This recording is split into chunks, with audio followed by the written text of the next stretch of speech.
for local news. KIRO Newsradio, KIRO FM, and HD1, Tacoma, Seattle, Northwest News. ABC News, I'm Sherry Preston. The death toll in the Grand Canyon flooding has now risen to 2 people, and with more than a dozen still missing, rescuers are searching for any survivors.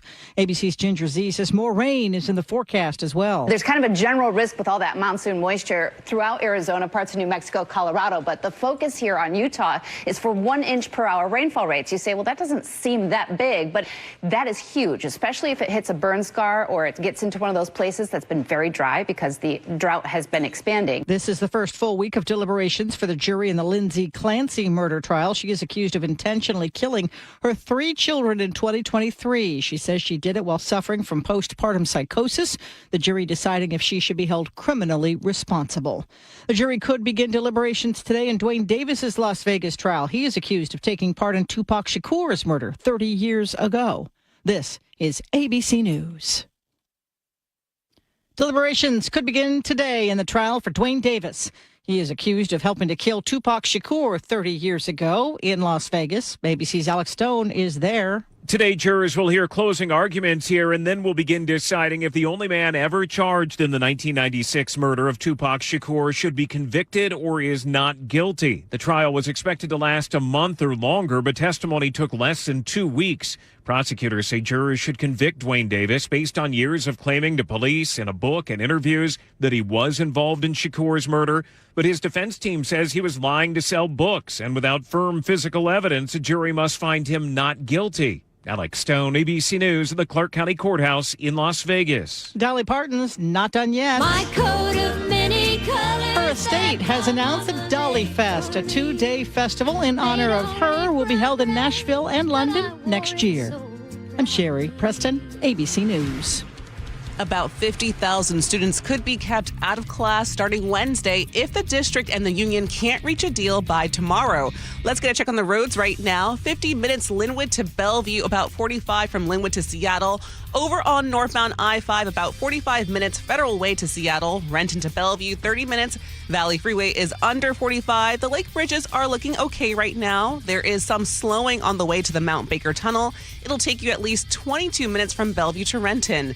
This traffic report is brought to you by KIRO Newsradio. KIRO Newsradio, 97.3 FM, Northwest News. Now, the latest from KIRO Newsradio and mynorthwest.com. Good morning. I'm Katrina Gashard. Seattle families are bracing for the possibility of a teacher strike just 2 days before classes are set to begin. Seattle Public Schools and the Seattle Education Association have until 11:59 tomorrow night to reach a contract agreement. Parents are already making backup plans.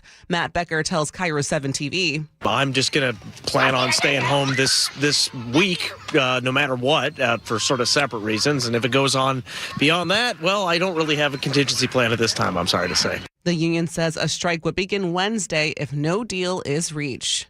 Students in the North Shore School District are set to start school on time after teachers approved a new contract. The North Shore Education Association says certified educators ratified the 2-year deal with nearly 84% support.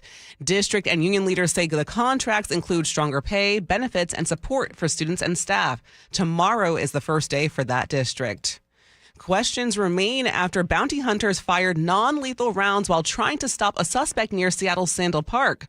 Witnesses tell KIRO 7 TV's Jake Chapman the arrest unfolded just steps from a playground. It even has some crime experts we showed the video to scratching their heads. When I see a rifle firing paintball pellets as a van motorhome is trying to drive away, I thought that was a bit odd. Seattle police say those bounty hunters with Washington fugitive investigators detained a man named Titus Reams, who had 7 felony warrants under his name.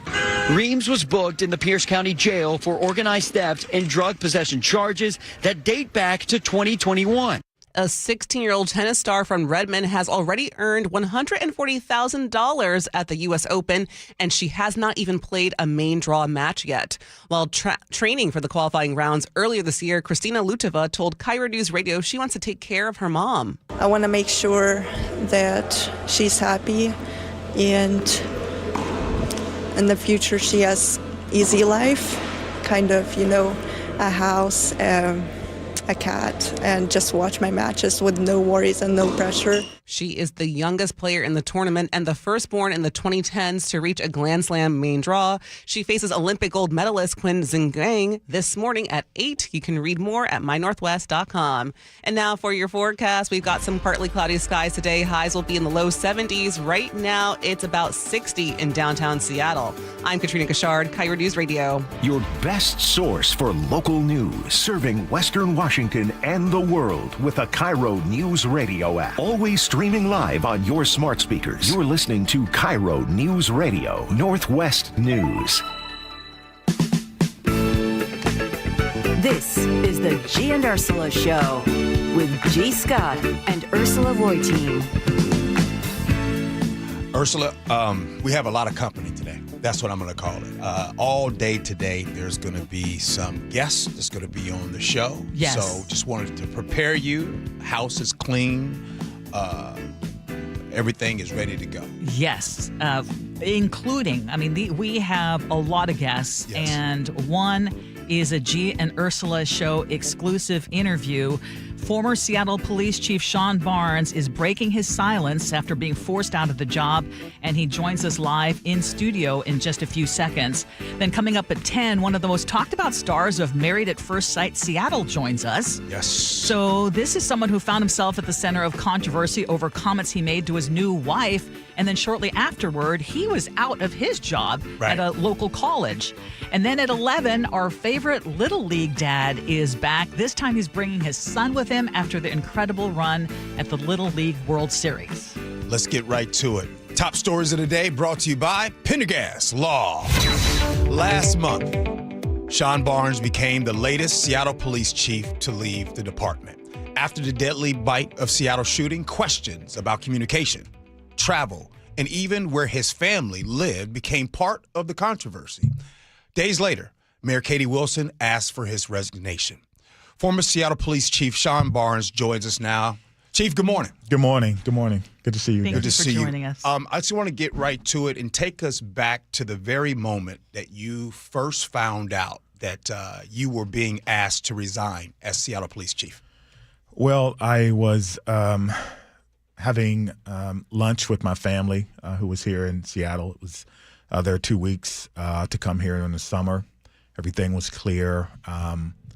I remember my two kids, I have a boy and a girl, who were doing their usual brother-sister banter.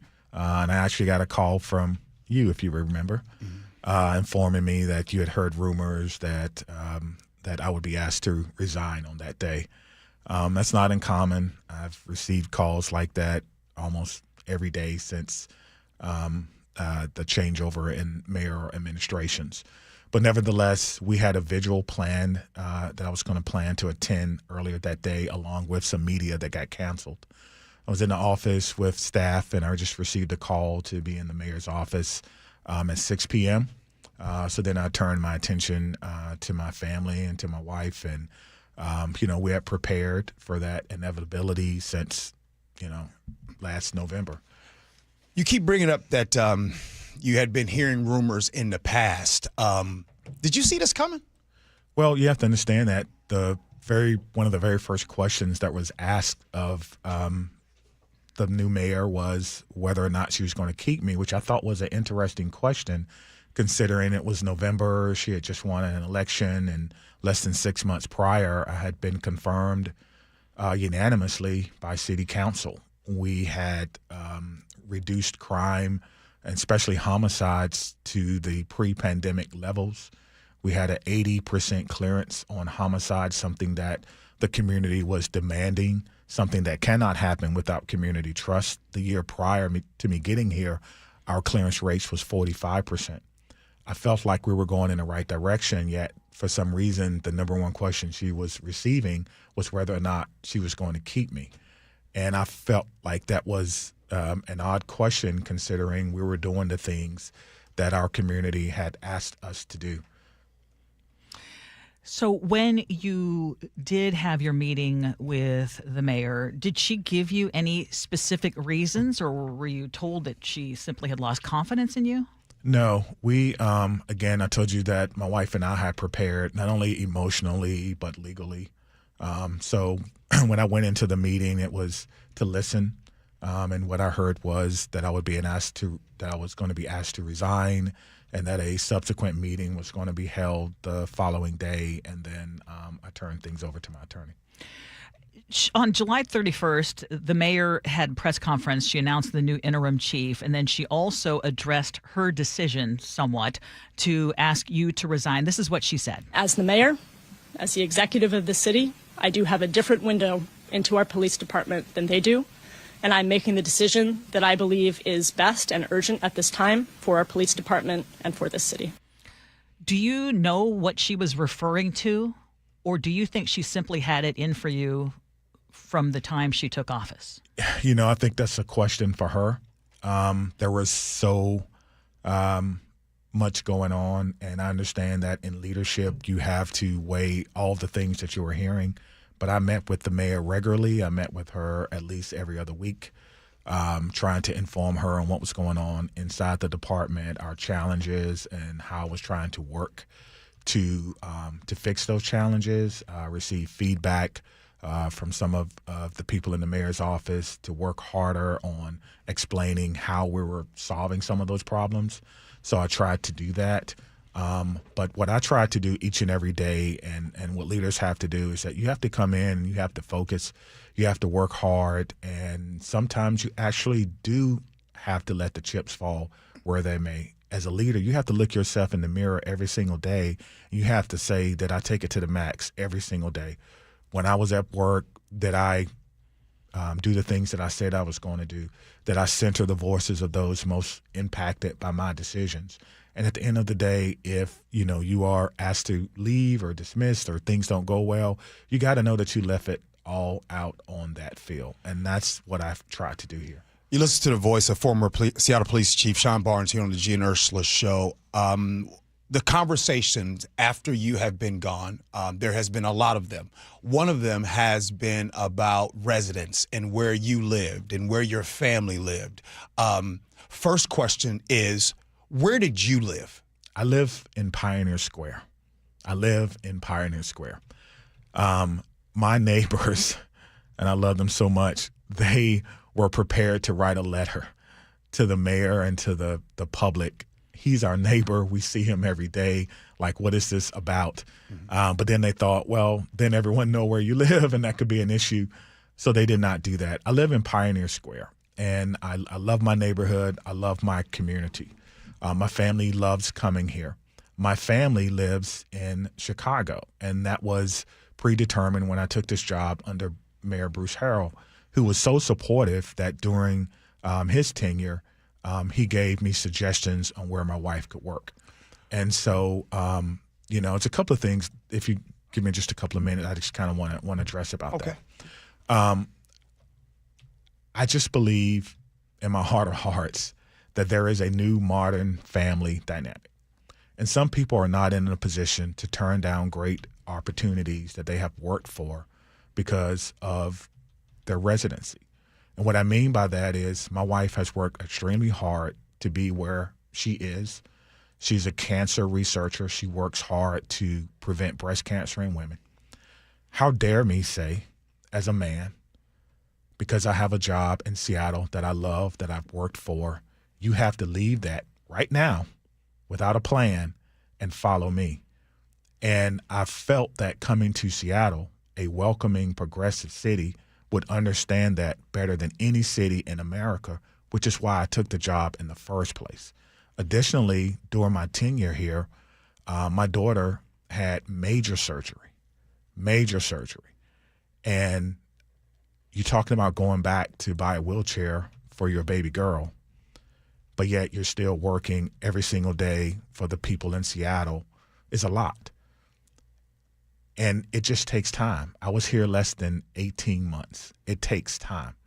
And so my commitment to Seattle never changed, but my commitment to my family can never change.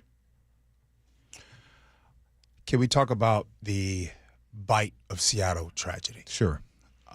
It's a sad occurrence that happened on that day. But I want to go back to that because right now, today, since you have been gone, there is so much discrepancy on timeline and things like that. As a matter of fact, I want to read you something. This is from Detective Brian Pritchard. He had wrote this, and this was internal with you guys. And he says in this, who worked in public affairs, and he wrote that he was struggling with the messaging after the July 26th Seattle Center shooting. He said officers on scene were told the press briefing was being delayed while waiting for dignitaries, but afterwards the public was told that wasn't the case. He said the contradiction hurt his credibility with the media. When did you become aware of that discrepancy, and what do you believe actually happened? Well, this is what I will say. I was made aware of it later on that night. When the bite of Seattle happened, I began to coordinate resources. I began to go through the active shooter incident management checklist. I made all the calls, just like I would if I was here. I made the call to the public safety director. I made a call to the FBI special agent in charge. I made a call to the acting police chief and told him, you need to get down there. I was aware of it before many of the people actually in Seattle was aware of it. I scheduled a Teams meeting, which is the same thing I would have done if I had been here. We would have had what's called an incident command center. And there's a checklist that you go through. I went through that with them. When I got on the call, I said, hey, guys, I'm going to ask you some questions. This is not a discussion. I just need to know the answers. I went through that. From that, I formulated a narrative so that I could inform the elected officials. That would have been called the Emergency Operations Center. It's different from the Incident Command, people with boots on the ground. That's the Zoom meeting that you probably have heard about where the mayor was on there and other people were on there. And then I gave them that. My interpretation or my understanding was that the press conferences were ongoing because I had already went through the checklist. I do understand that we were still searching for a potential another subject near IMAX, and so I did understand that. But it was my interpretation that things were already progressing. I know that Brian is a seasoned public information officer. I think that the Officer of Inspector General will be conducting an investigation. I know her to be very thorough and to be very unbiased. And whatever happened, I think we should wait for the findings of that before we speculate. But I can tell you that I did not, under any circumstances, tell anyone to delay a press conference. If you've seen me work on officer-involved shootings and things, I've been admonished by the independent investigators from time to time, hey, Chief, you're talking too much. So I've never turned down an opportunity to inform the public. So I want to just follow up on that because the officers on the ground responded quickly and Yes. did a great job. But it was nearly 5 hours before there was any kind of major update. Looking back at that, whose fault was that? I mean, that's going to be determined by the independent report.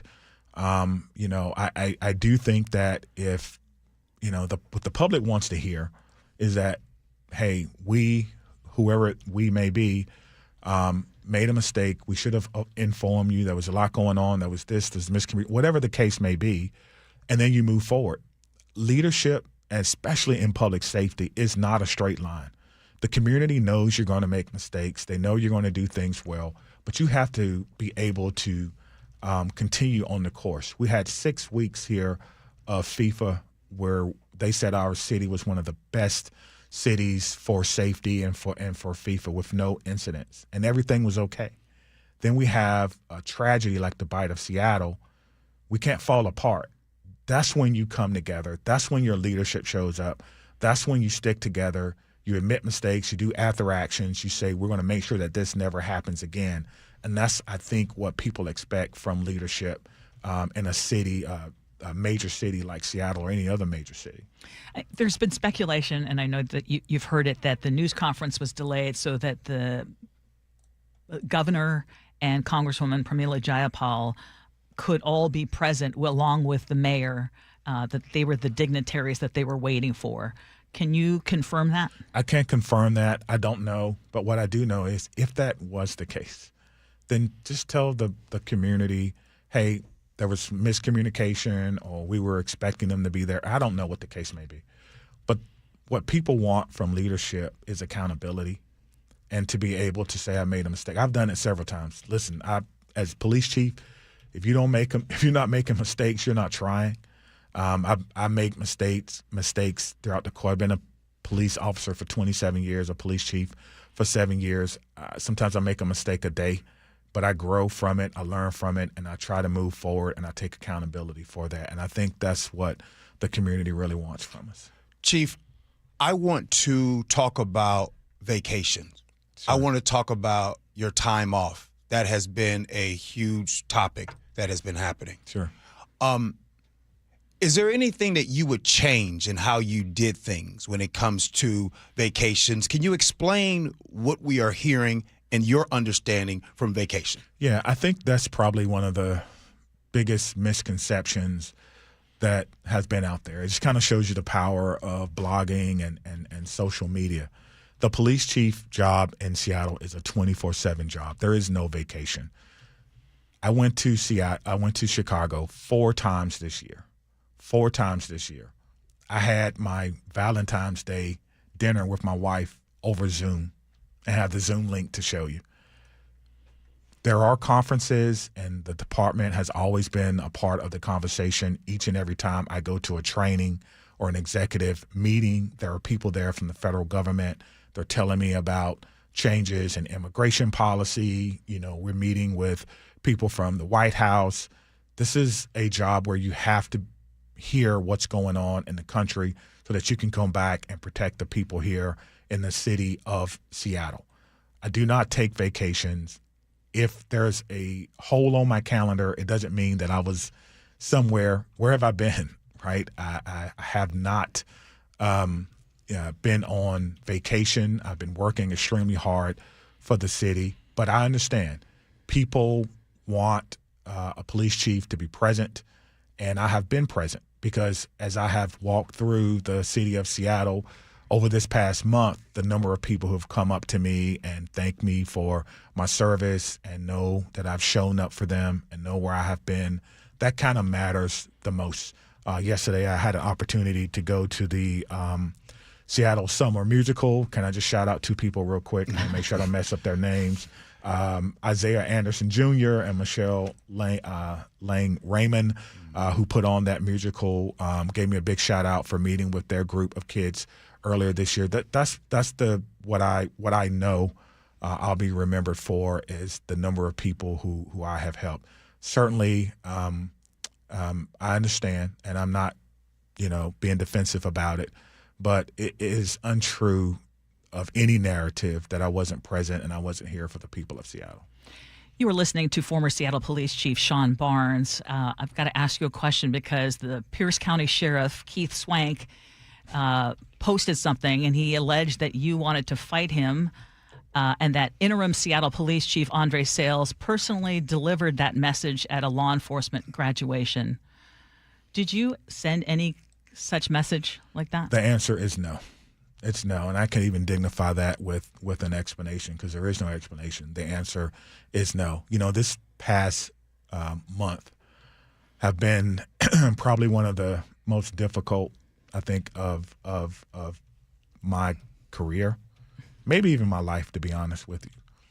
But what I do know is you have to be true to yourself. You have to know who you are, and you have to surround yourself with people who truly know your character, know your integrity, and know who you are and what you bring to the table. The number of people that I have been able to help and influence in my life has been amazing. To people who are police chiefs now around the country. One of my mentees, just got her first chief's job.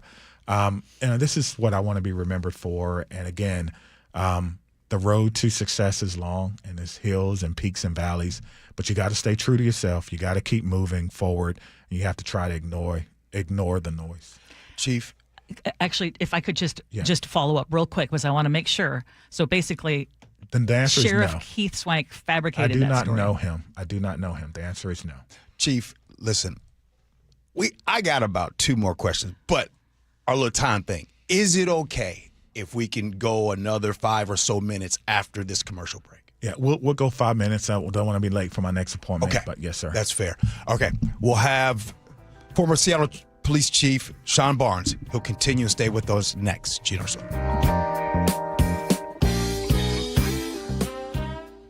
KIRO News Radio, where you hear the John Curley Show, 3 to 7. The media's in the passenger seat. The government's driving the bus. Problem is, I don't know how the government gets people's trust back, and I don't know how the media gets the trust back as well. We've become a low-trust society. I don't know if we're as bad as the former USSR or Russia is now. Truth is whatever anybody pays it to be, and somebody wants to believe it for whatever reason somebody wants to believe it. Watch live or later on the John Curley Show's YouTube channel. Hi, I'm Chuck McDowell, the timeshare cancellation guy and founder of Wesley Financial Group, and I want to set the record straight. I am not an attorney. I've never wanted to be an attorney, and the truth is I really don't even like attorneys. If I sound like an attorney, I apologize. But what I've learned in my 15 years in the timeshare cancellation business is you don't need to be an attorney to get folks out of their timeshare. After 15 years and over 50,000 cancellations, I can tell you with confidence, we know how to get you out of your timeshare. Call us today and we'll send you our timeshare exit guide absolutely free with all your options for cancellation. Attorneys, this was meant to be funny, so please don't sue me, especially my friend Kenneth from Black River Falls, Wisconsin. Call now for your free timeshare exit info kit. 800-646-5959. That's 800-646-5959. 800-646-5959. This message comes from Viking, committed to exploring the world in comfort. Journey through the heart of Europe on an elegant Viking longship with thoughtful service, destination-focused dining, and cultural enrichment on board and on shore. With small ships that bring travelers closer to the destination, there's more time to explore, and every Viking voyage is all-inclusive, with no children and no casinos. Discover more at Viking.com. Cozy season is ahead, and you'll be spending way more time inside. Is your home ready? Don't worry. With Wayfair, you can upgrade your space without breaking the bank. Score up to 70% off during their Labor Day clearance on furniture, area rugs, mattresses, and more. Plus, surprise flash deals you can't miss. Whether it's one room or the whole house, Wayfair has pieces for every style and budget. Shop Wayfair's Labor Day clearance now through September 7th at wayfair.com. Wayfair, every style, every home.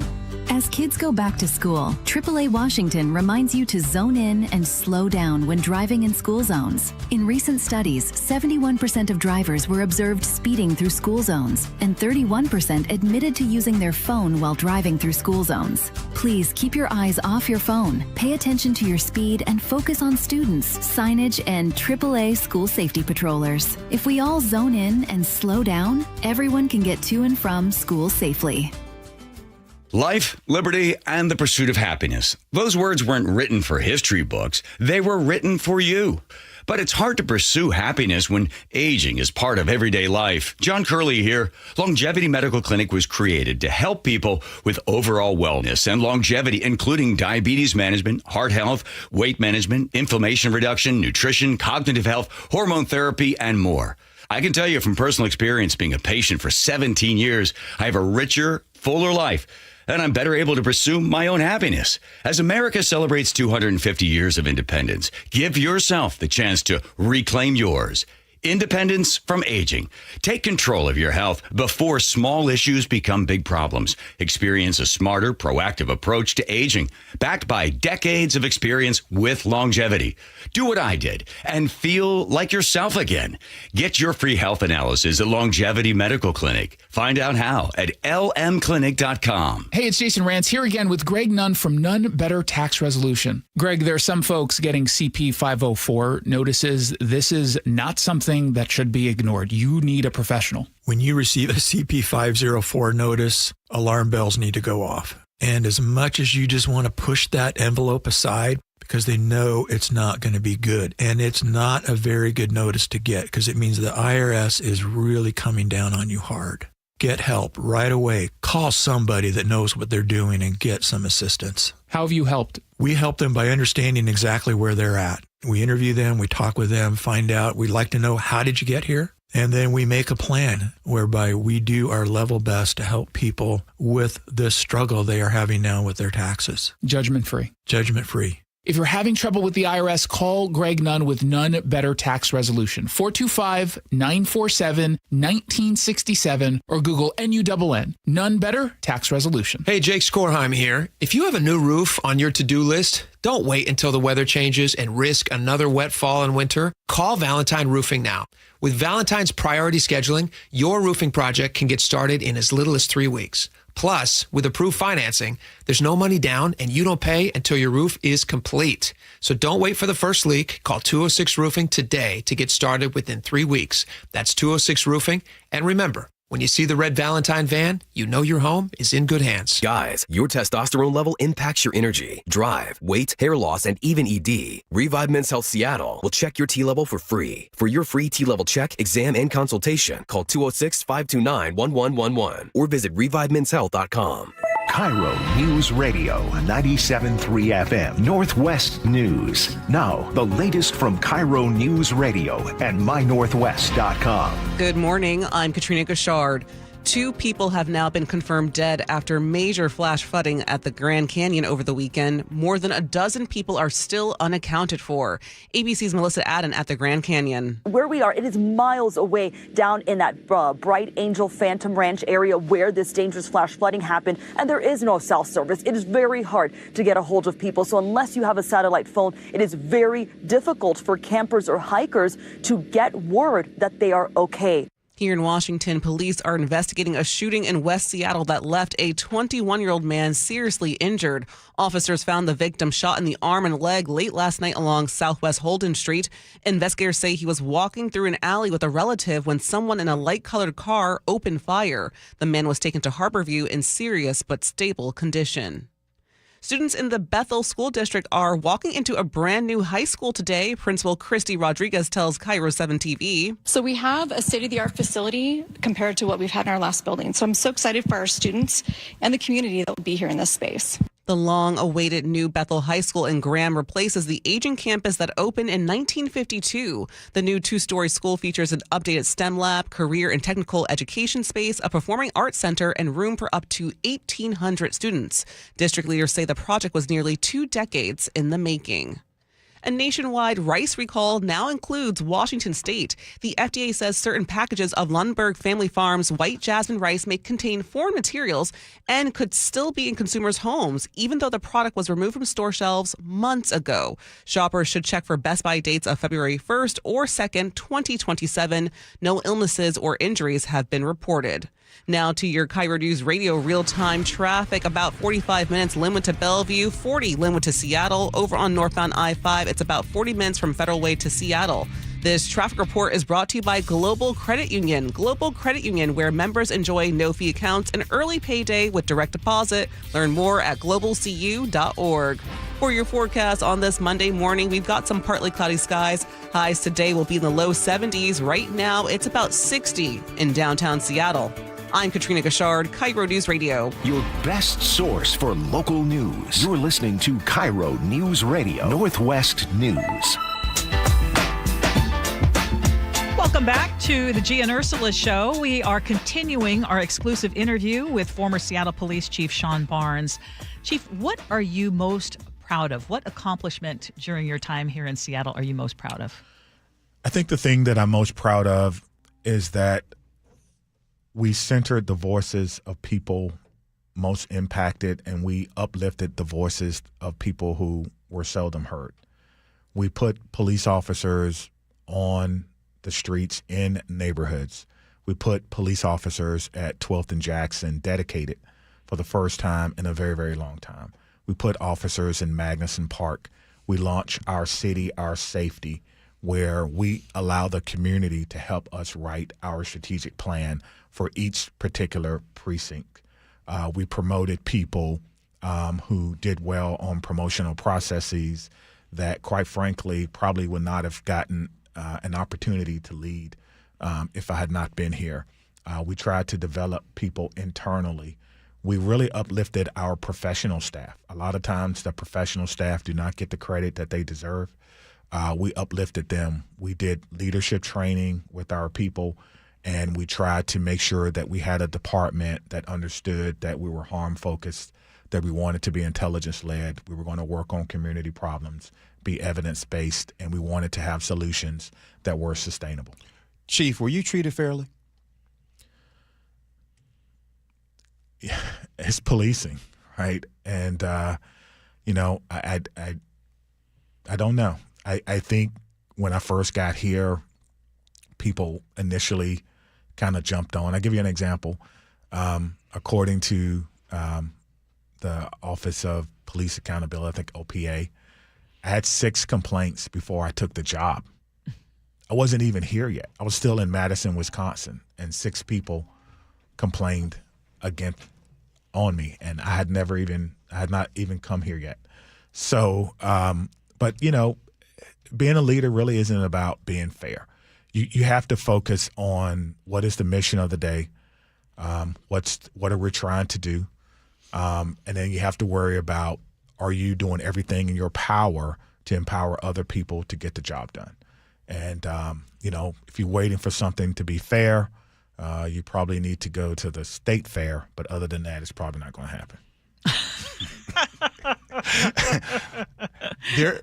There will be a permanent police chief here soon. I mean, there's been a lot of police chiefs here in Seattle. What would former Seattle Police Chief Sean Barnes say to the next police chief that will accept this job here in Seattle?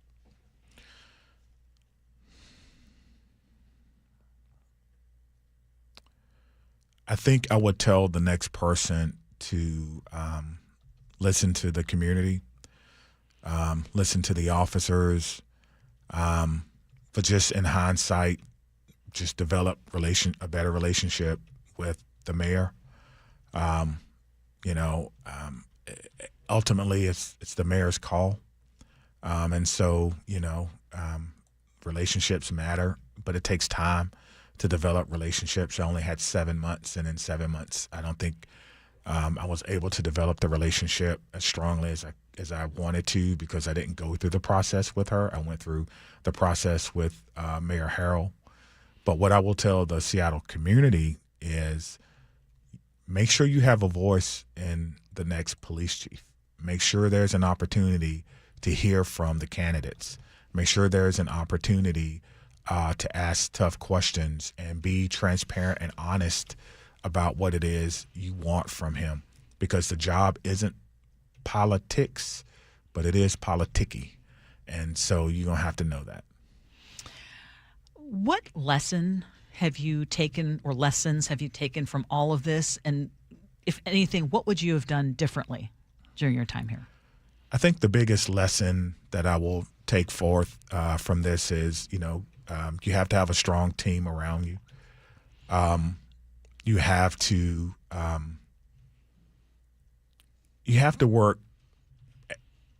work really hard at establishing relationships with the people who do not see your vision. And I don't think leaders do that enough. And sometimes they turn you away. I've done that before. And people say, "Oh, Chief, I got you. You know, we're 100%." And it's really not the case. But you have to do that too. You have to work as hard for those people. And maybe I could have spent more time with, you know, media personalities or bloggers that didn't understand my vision or who I actually was. Maybe I could have done that. But at the end of the day, I have a job, and my job is public safety, making sure people get home safely. And that's something that I take very seriously. It's something that you internalize. You know, for the last 7 years of my life, every time someone loses their life in a city, you get a phone call about it. You get a description of what happened, and it makes you appreciate your job, but it makes you want to work harder. You come in every day and you're like, what happened? What's going on? Who's doing this? Who's doing that? And as long as you keep that fire, you'll be able to continue to serve. There is a national search now for your replacement, but there's also people, I'm sure, within the command staff that would be interested in this job. Would there be someone Any names that you could offer that you think would make a good next police chief from within the department? Well, I think there are a lot of people in the department that would be good, but it's not for me to say. It's for them to explain their why. Is it because, you see someone else doing the job and you think I can do it better? Because maybe at times it looked a little easy, but I want you to understand that they have to be dedicated. I had very, very long days, sleepless nights. When I first got here, I could not sleep. I had to do a sleep study because you're worrying about things. You want to make sure that things are right. You want to do a great job. And then it has to be someone that truly loves the city, all parts of it, not just, the good things or the things that are fun or the things that you get invited to, but the things you don't get invited to. You have to know and you have to love that too. And that's one of the things that I've always brought to this profession. This is the last one. All right. We can get you out of here. We're grateful for your time. Since you've been gone, I just want you to know there have been several members of the Seattle City Council that have publicly criticized the mayor and the administration for the decision to remove you. As you have been dealing with this, having to resign and step down as chief in your personal time, what has it meant to you to know that there are people publicly, elected officials, that are standing up for you? It's been great. It has meant so much to me, and I want to say thank you to the hundreds of thousands of people, really, that have reached out to me. It's been really, really overwhelming, the response that I've gotten. It lets you know that you made an impact. And so, just for future leaders out there, no matter what service profession you're in, the applause you get for your job is when people can say, I work with him, her, they, and I understand what they stood for, and I understood what they were trying to accomplish, and they made an impact. And to me, that's what it's all about. So, I don't have my job anymore, but you know what I do have? I have my integrity. I have my character. I have the feeling knowing that there are people in this city that would help me move if I need it, or would help me out if I need it, no questions asked. And I do appreciate them. There's a lot of people. I could start naming people and go on forever. I won't do that. But you know who you are. And I just wanted to say thank you for your support. Thank you for your understanding. Thank you for making sure that when my family came to town, we had somewhere to go or something fun to do, or something to make their visit great. Thank you for your understanding that, I married a very smart, intelligent, hardworking person, and that I'm a part of the new modern day family, and understanding that just because a man gets a job, it doesn't mean that his wife has to pack up and follow him, that we actually have a true partnership. For those people who understand that, thank you. Thank you for the people who prayed for my family and my daughter doing her surgery, and understand that my son is in his senior year in high school and we're trying to get him to college. Praise God. That's awesome. And so that's really, really what I want to say to our community here. And I'll be around for a while. I'm not going anywhere. You'll see me out and about. And I wish nothing but the best for the department. And I also want to say that I wish nothing but the best for the mayor's office. Her success is Seattle's success. Chief Sean Barnes, thank you. Thank you. Really so much. grateful for you. Yes, God sir. bless you and your family. Thank you. More to Gee and Ursula Show next.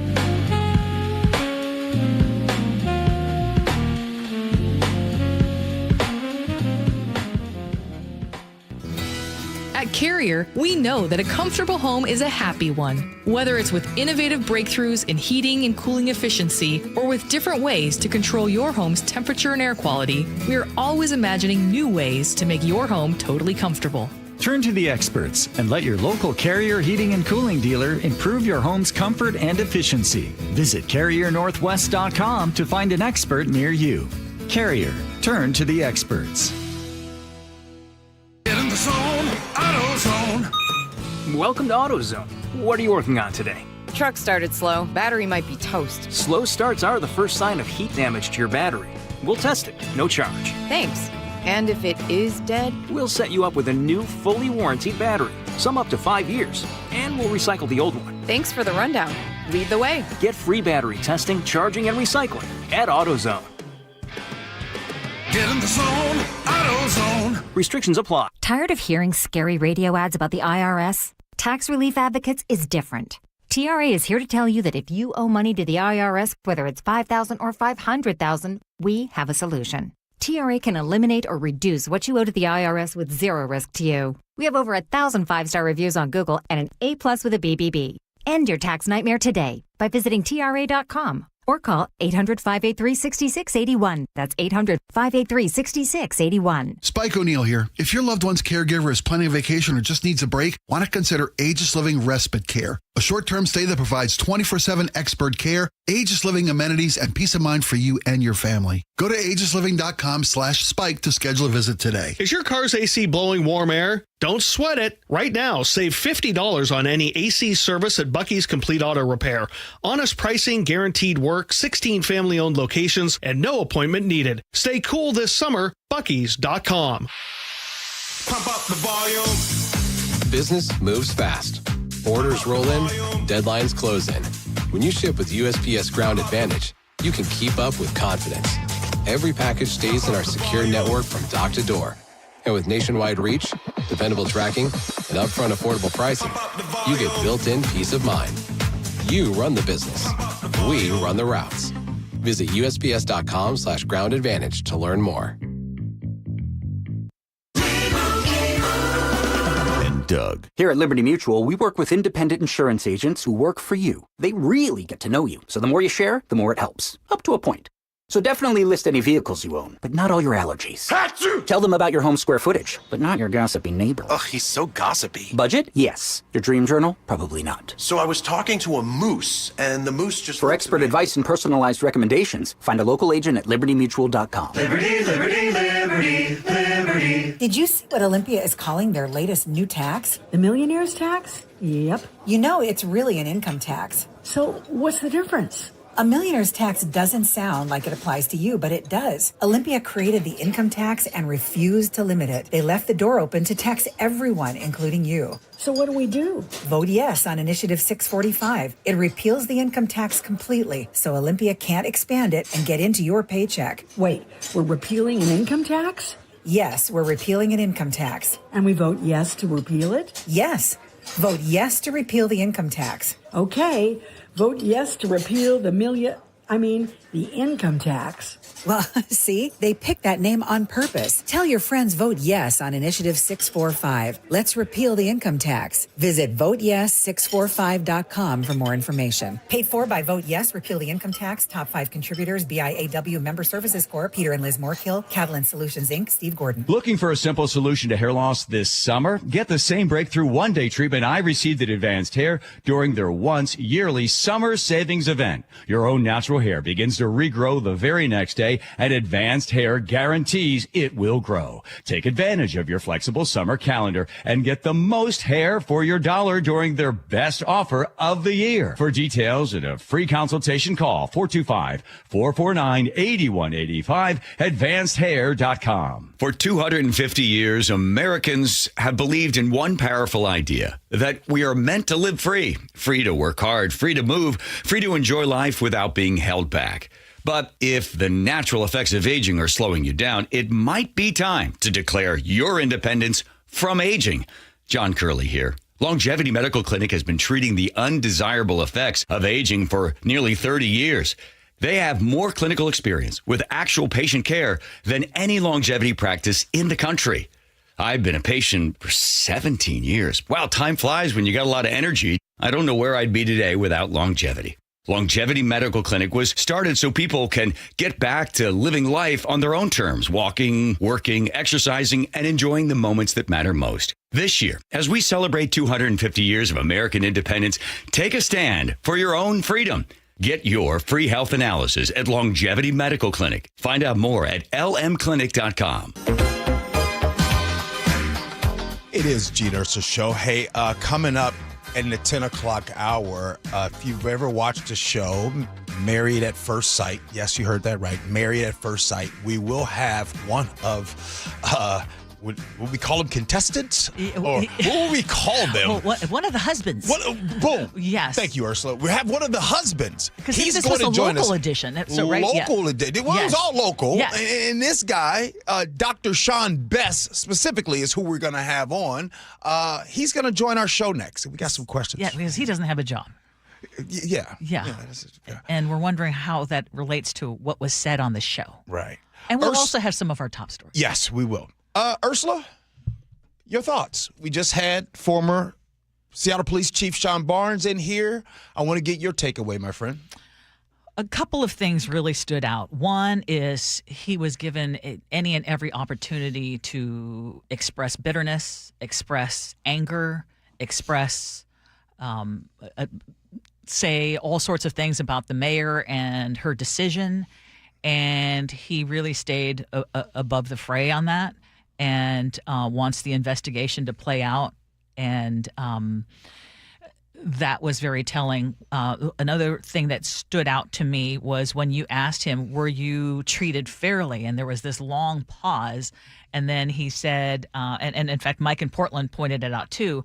And he said, it's policing, which, wow. Yeah. If, we, I think, have a lot of preconceived notions about law enforcement. And then for a former Seattle police chief to say, as a police chief, I don't necessarily expect to be treated fairly unless I go to the state fair. Right. I think, Ursula, what stood out to me, I had to say my one takeaway is a discussion that I would love for us to continue to have about the 2026 family. Mm-hmm. And first, he had the job for, I believe, was it 17 months or something like that. And the conversation is, well, he didn't live here. His family didn't live here. And we asked him, hey, why didn't you move your family here? And his response was, well, he talked about his daughter had major surgery. Mm-hmm. He talked about his wife is a cancer researcher. He talked about the fact that his family's there and he's here. He lives here, lived in Pioneer Square, right? He lived in this area. And so today's women, if you will, respectfully, don't just pick up and leave and go anywhere. Right now, I said this to him off the air. My co-host is a woman. Our top boss here at this station is a woman. Women are in the workforce actually gaining careers. They just can't up and move. And if we talk about the history of Seattle police chiefs, I'll ask, what's the tenure for the average police chief here in Seattle lately? So it's a couple years, and guess what? He didn't make it to the 2-year mark. Mm-hmm. And so my takeaway is, while everybody's saying, well, why didn't he live here? Let's really have that discussion about not all women can just pick up and just leave their careers to come out here. He only had 7 months with the current mayor to figure out and make that decision. So I'm glad he answered that one. The other thing that stood out, too, is that he went through great pains to say, he was Mayor Harrell's choice. Yes. And if he could do it again, if I could read between the lines, he would have worked on having a better relationship with the mayor. But it sounded like she may have had it in for him anyway in the first place, because even before she took office, there were questions about whether he would be kept. We asked that question on the show. Right. It was because so often a new mayor comes in, they bring in a whole new crew. Right. And she did choose to keep him. So I would love to hear from people who listened to that interview. So far, without exception, everyone is saying, I wish he were still the chief. Right. I want to give him also a shout out how at the very end, he wished the mayor success. That's a class act. Class act. So, hey, thank you for listening to the show. Hey, coming up next, Married at First Sight. I'll ask you, would you do that? Would you get married to someone right there on the spot? where our next guest, he's one of the husbands from that show, Married at First Sight, Dr. Sean Best. He joins us next. Gee and Ursula.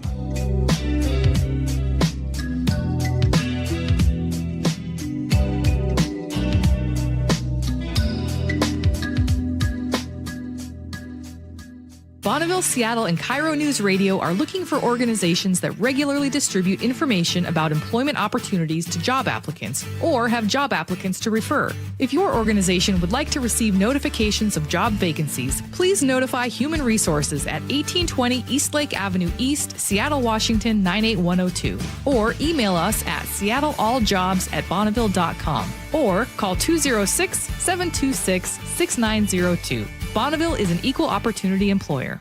Please be safe out there and don't make that mistake of drinking and driving.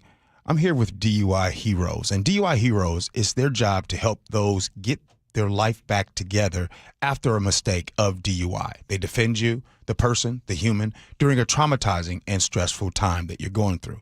That's why they call themselves DUI Heroes, because when the odds are stacked against you, you need a hero on your side. Give them a call today for a free case evaluation at 1-800-DUI-HERO or DUIHeroes.com. Jane is a small business owner.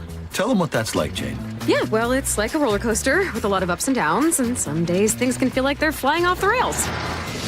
Yep, it's a lot. But the Total Solutions Advantage only from Comcast Business can help you manage it all. With the largest, fastest fiber-powered network designed for 100% reliability with business internet and wireless connect. Nice. So everything stays on track.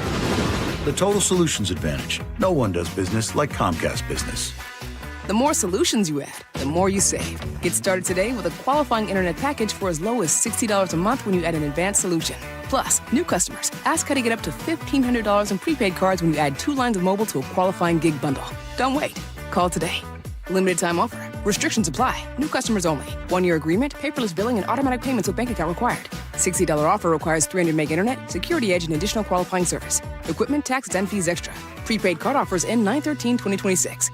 I like it hot. Beg your pardon? Can you make it hot for me, Dan? I think so. Half heated ain't hot enough. No. That's why I called you. Apollo Plumbing. Yeah, my sorry old water heater. Oh. Ain't getting me the hots anymore. You want hot water. That's what I said. That's what we do at Apollo Plumbing. And you're ready? Right now. When can you? How about today? Same day? We'll have you in hot water tonight. Clever. How about an upgrade? A tankless water heater would mean endless hot water. Now you're cooking. That's just for starters. Starters? How about we make it a worry-free water heater? Worry-free? Wrenchie's worry-free warranty. Which covers? Repairs, service, all included. And when it wears out? Apollo replaces it. No extra charge? Nothing. Nil? Nada. As an Apollo A-list member, you're covered. And payments? To fit your budget with approved credit, of course. And I'm hot again. Worry-free. That's for me. We're on our way. Thanks for making it hot. We're ApolloPlumbing.com. Every year, 4.5 million young adults between the ages of 18 and 24 visit the ER. It's every parent's nightmare. Umergency gives you all the tools you need to quickly and effectively manage your family's emergency. Umergency provides instant access to vital resources, customized to your student's campus and local community, digital consent form, and built-in urgent alert button. Umergency gives you peace of mind when you need it most. Download your Umergency app now. Man, I love this place. I've been surfing here since I was a kid. Now, seeing my grandson out on the water, it means everything to me. Watching him and taking in the blue waves, the sea breeze, the blurry horizon. If you have geographic atrophy, or GA, subtle changes in vision could mean it's progressing toward irreversible vision loss. Izervay is proven to slow GA progression and could help preserve your vision for longer, so you may keep seeing the world around you. Izervay, or avacincaptad pegol, is an eye injection. Don't take it if you have an infection or active swelling in or around your eye. Izervay can cause eye infection, retinal detachment, or increased risk of wet AMD. Izervay may cause blood in the white of the eye, blurred vision, or a temporary increase in eye pressure. Do not drive or use machinery until vision has recovered after an eye injection or exam. Ask your retina specialist how you can slow your GA with Izervay. To learn more, call 1-855-IZERVAY or go to izervay.com. Paid for by Astellas Pharma. Guys, your testosterone level impacts your energy, drive, weight, hair loss, and even ED. Revive Men's Health Seattle will check your T level for free. For your free T level check, exam, and consultation, call 206-529-1111 or visit revivemenshealth.com. Join in on the conversation by sending a text to 888-973-5476. That's 888-973-KIRO. Your best source for local news. KIRO News Radio, KIRO FM, and HD1, Tacoma, Seattle, Northwest News. ABC News, I'm Chuck Sievertson. 2 bodies are recovered with over a dozen people missing in the Grand Canyon flooding, happening while groups were camping inside. People at the scene describing a rushing wall of water, mud, and debris. 40 of us running through this knee-deep, muddy water trying to make it to the bridge. Hundreds of families in Nepal and abroad have another day of waiting for news of their loved ones missing in the deadly flood disaster. Americans are among the thousands missing, including Riley Wilderman's mom. We feel so much heartbreak and so much sadness and pain, like a deep guttural pain. Flood deaths in Nepal total 955. The U.S. and Iran trading missile attacks with oil tanker traffic through the Strait of Hormuz still greatly reduced. Football great or soccer to you? Lionel Messi says he's retiring from playing for Argentina. He's 39. This is ABC News. One of the best tennis players ever is out in the first round at the U.S. Open. Jay Reynolds at ABC News partner ESPN. For the first time in his career, Novak Djokovic drops his opening round match at the U.S. Open, losing last night in 5 sets. Unfortunately, all great things do eventually come to an end. Yes, here's another cliche. Father Time is undefeated, and it did finally catch up. He got sick a couple times. It looked like he may have cramped. The back was bothering him. It all went south in the end. ESPN's John McEnroe. Djokovic now 19-1 in opening round matches at the U.S. Open. Venus Williams also out in the first round. She lost in straight sets to American Sophia Kenin. But Venus isn't out of the tournament. She'll play doubles with sister Serena. An international manhunt underway after thieves took off with a 200-carat diamond necklace from a museum in Austria. They smashed a glass display case with a hammer before running off. Chuck Sievertson, ABC News. The clock is ticking for Seattle Public Schools and the Teachers Union. But first, KIRO Newsradio real-time traffic. It'll take you at least 45 minutes Linwood to Bellevue, 40 Linwood to Seattle. Over on northbound I-5, 40 minutes Federal Way to Seattle. Renton to Bellevue, about 30 minutes. Valley Freeway is still under 45 right now. This traffic report is brought to you by Bucky's Complete Auto Care. Is your car's AC blowing warm air? Don't sweat it. Save $50 on any AC service at Bucky's. 16 family-owned locations. No appointment needed. Bucky's.com. KIRO News Radio, 97.3 FM, Northwest News. Now, the latest from KIRO News Radio and mynorthwest.com. Good morning. I'm Katrina Gashard. Thousands of Seattle families are waiting to see whether school will start on time this week. We need to get this done. Contract talks between Seattle Public Schools and the Seattle Education Association have broken down over the weekend. Heather Barker is a teacher at Stanislaus Elementary. It's really time that the district steps up and does what's best for our kids and our families. And I'm really hopeful. But we have a lot of work to do. Major sticking points continue to be special education support, wages, class, and caseload sizes. The union says a strike would begin Wednesday if no deal is reached. A contract agreement has ended months of negotiations between North Shore School District and its teachers union. North Shore educators approved a new 2-year contract that district leaders say provide more competitive compensation, improved benefits, and investments in classroom learning conditions. Tomorrow is the first day of school for North Shore. The first day of school over in Redmond comes with a major change for students this morning. Personal devices stay out of sight. KIRO 7 TV's Brooke Griffin reports. Nobody, all the way across the board, can have cell phones, laptops, any sort of personal technology while on any sort of campus. Now, Lake Washington district officials say that this is just to cut back distractions on classroom time during the school day. They tell us each student is issued a laptop to use for their classwork, and that's the only device that's allowed. All personal devices will need to be silenced and stored in a designated location during class hours. As wildfires continue to impact communities across Washington, Airbnb.org says it's offering free temporary housing to evacuees and fire survivors. The nonprofit is partnering with Washington 211 to replace qualifying residents in short-term rentals at no cost. Airbnb.org says it's provided nearly 17,000 nights of emergency housing in Washington since 2020 and is now expanding that effort during this year's wildfire crisis. Now for your forecast on this Monday morning, we've got some low clouds covering us right now, but afternoon sunshine is on the way. Cooler temperatures in the low 70s. Right now, it's about 61 in downtown Seattle.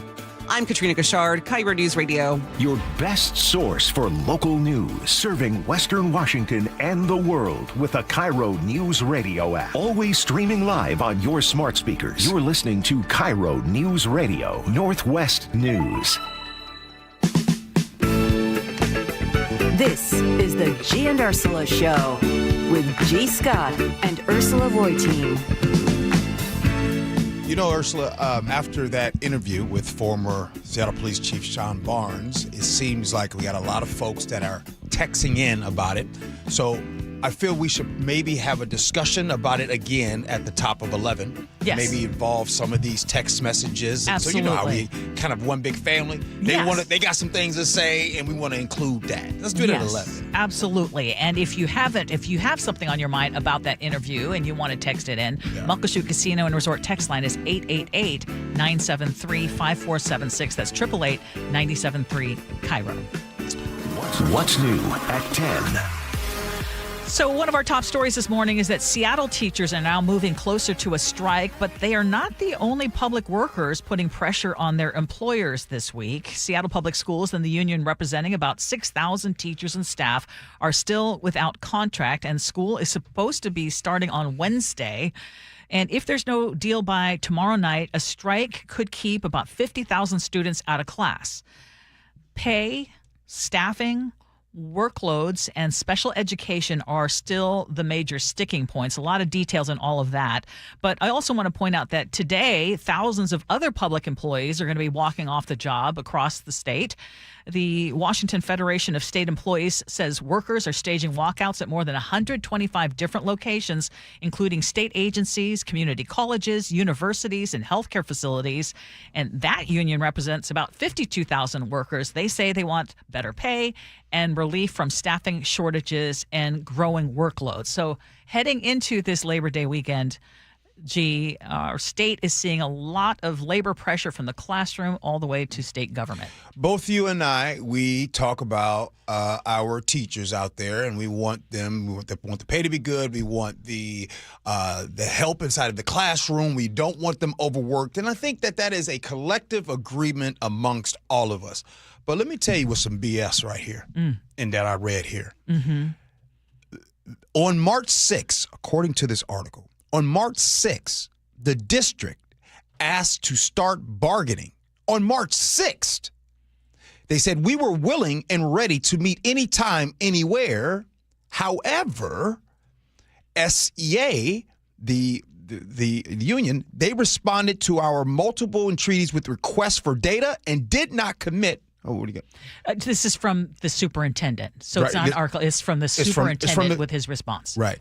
And they request for data and did not commit to an actual meeting until June 25th. That is almost 4 months since the initial ask on March 6th. I would love to talk to someone that is a part of that's going to be this labor union, that's going to be this strike, and I know you're representing the teachers, but I need to know that. I need to know why 4 months?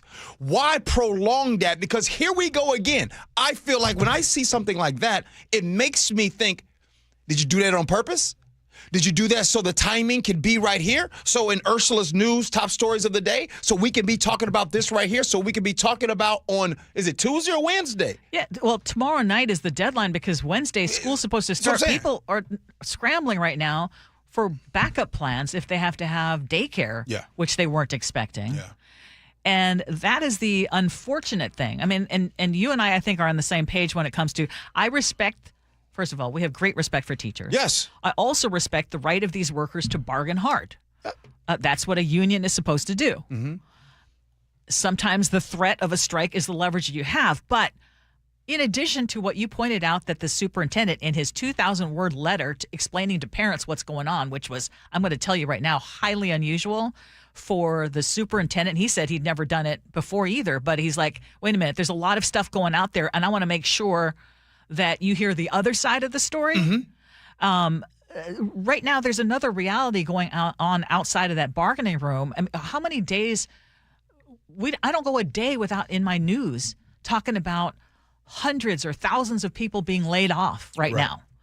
Companies are cutting workers. AI is getting rid of positions. Families are worried whether they're going to have a paycheck or not. Never mind, I mean, how big their raise is going to be. Mm-hmm. And that's where, I'm sorry, but some of these demands do start to lose me. Exactly. And I'm of a firm belief that absolutely workers deserve fair pay. They deserve good working conditions. But the other question that needs to be asked is, what can an employer afford? And a lot of times you look at companies and are like, yeah, you can afford it. But we're talking about the Seattle School District, where we had an interview with the superintendent earlier this week, and he said, $85 million? Yes, and we're on the verge of bankruptcy. I mean, we're on the verge of going bankrupt, and we can't do that by law. Yep. So, I'm hoping that there is some kind of solution, because bottom line, the thing that I worry about the most are the kids and the families. Same. Ursula, reality TV is a big thing that is going on. Now, I know a lot of times, Ursula, you be busy, and so you don't have time for the reality TV. But reality TV also gives us something interesting, real people, real emotions, and they give us Married at First Sight. This is where Dr. Sean Bess went on this show, and he was looking for a wife. Instead, his marriage to Nikki Jefferson became one of the most talked about relationships of the season. And now, after the show, Sean is joining the Gee and Ursula Show so we can have a good conversation. Dr. Sean Bess, how you doing, sir? I'm doing great, good brother. Good to see you. Good. Gee, Ursula. Nice to meet you. Thank you for having me. It's a pleasure to be here. Okay, before we get into everything that a lot of us saw on the show, and we want to know who Dr. Sean Bess was before the show. Who were you? Yeah, so I am a child of a pastor and a school teacher from upstate New York. And I spent most of my time in my career trying to build frameworks, which is a popular word I ended up saying a lot on the show, about how to learn how to build my faith, how to build emotional, intelligence, which is another popular phrase, and then also trying to also educate myself so that I can actually become a person who leads people. I became a leader of mentoring groups, someone who spent a lot of time coaching and supporting teams, supporting organizations. Yeah. And I'm somebody who's actually just really passionate about friendships, family, community, and support. Very active in my community, and it's really shaped the man who I am today. Then why did you go on a show called Married at First Sight? I mean, come on now. What was you doing? Well, listen, man, I ain't gonna lie. Living in New York City, coming out here a year ago, my life in New York was just full of adventure and fire, but it was always dating with the wrong lens. I was always just thinking about me and just focusing on just the ways that I can get what I wanted out of relationships. And I started sort of realizing as I got older, I don't want to end up being alone for the rest of my life. And I want to spend some time also taking that time to really focus on just getting some support. And I think the experts, I leaned on them to help them assess my personality, my psychological profile, to help me see what was wrong with me at the end of the day. And honestly, I wanted to kind of get a mirror into that, and so I can get some clarity about what I was doing wrong. And so why not get some help from somebody who was good at it?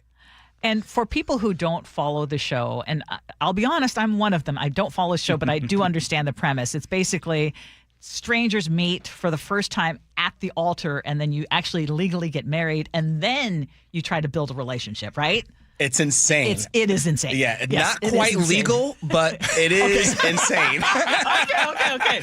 I want to reveal too much, but yeah. Oh, I gotcha. Okay. So you were really under the spotlight, especially during episode 10, when you said something to Nikki, and Nikki said she was hopeful about the marriage, but she was not ready for sexual intimacy. And I'm going to let everyone listen, and then I want you to respond. Sure. You know, he said something to the effect of, it's a wifely duty. And he also said that you need a release. And so framing a suggestion about us performing more sexual acts as a wifely duty, that comment made me uncomfortable. It made me feel pressure. Oh my God, Jesus. Okay. I didn't say it's your wifely duty. I said, yeah, we are married, so if that's something you want to do, that would totally be comfortable with me. But also, if you're not there, also okay. So I really want to understand, that's also part of showing them as a wife. It's like, listen, your husband has a need. Okay, that's hard to understand. Seems like you're almost creating a moment that's just ridiculous. I'm not. Like, that's what I heard. I would never, ever, ever, ever, ever, ever, ever say it's your wifely duty to please me, given the fact that we met less than 3 weeks ago. Okay, can you explain what exactly happened there? Yeah, sure. I'll do my best because, it was a little baffling, right?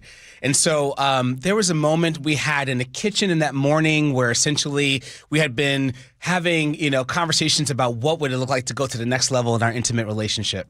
And so that conversation kind of concluded with an understanding that she was not quite ready to go there yet. And it's actually kind of a conversation that I'm realizing a lot of people and a lot of couples actually have in their partnership about what should we do and what are we comfortable doing and what we want to do when we're in the mood or not in the mood, right? And so typical man-wife conversation. However, once I had agreed that morning, okay, she wasn't there yet. We had another conversation at the end of the night when we basically had our experts planned date night.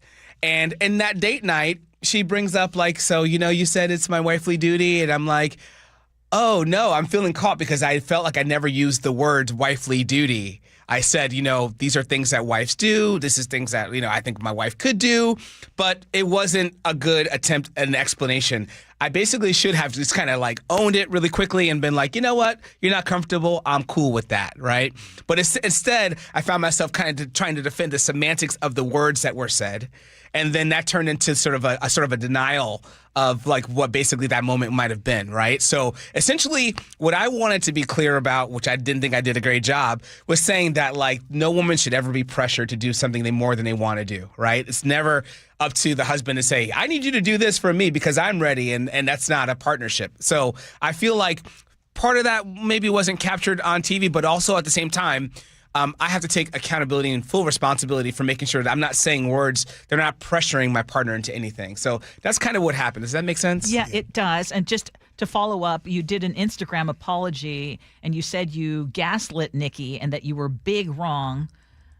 And then you deleted the post. Yeah. So what were you exactly admitting to? Yeah. So essentially I said the words that I used and were said on TV were what was said.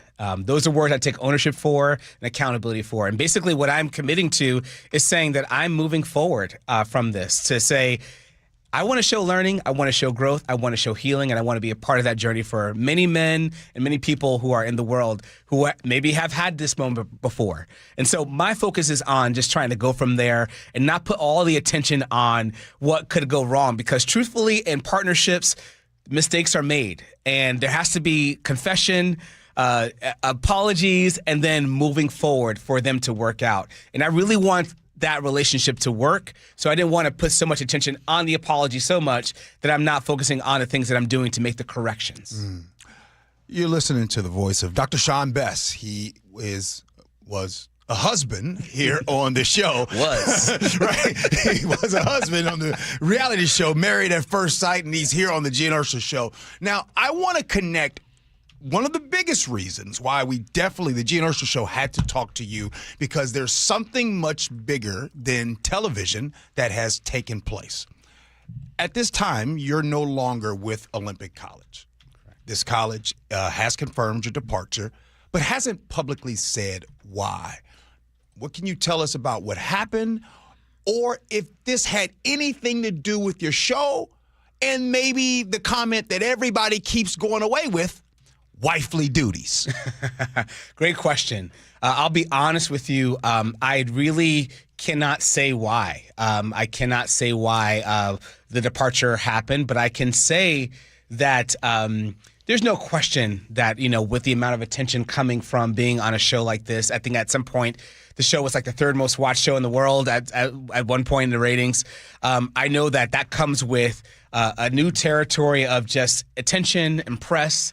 And so for whatever reason it might be, a lot of times at the executive level, when terminations happen, which is different than firing, just for the record, terminations happen at the executive level. A lot of times there's sometimes voluntary separation, and there's agreements that say, hey, we just don't want this smoke, right? So we just want to go ahead and move forward. Right. Now, they didn't tell me what specifically it might have been, and so I am also just moving forward with gratitude because I had such a great opportunity to lead there, and a great boss and a great team.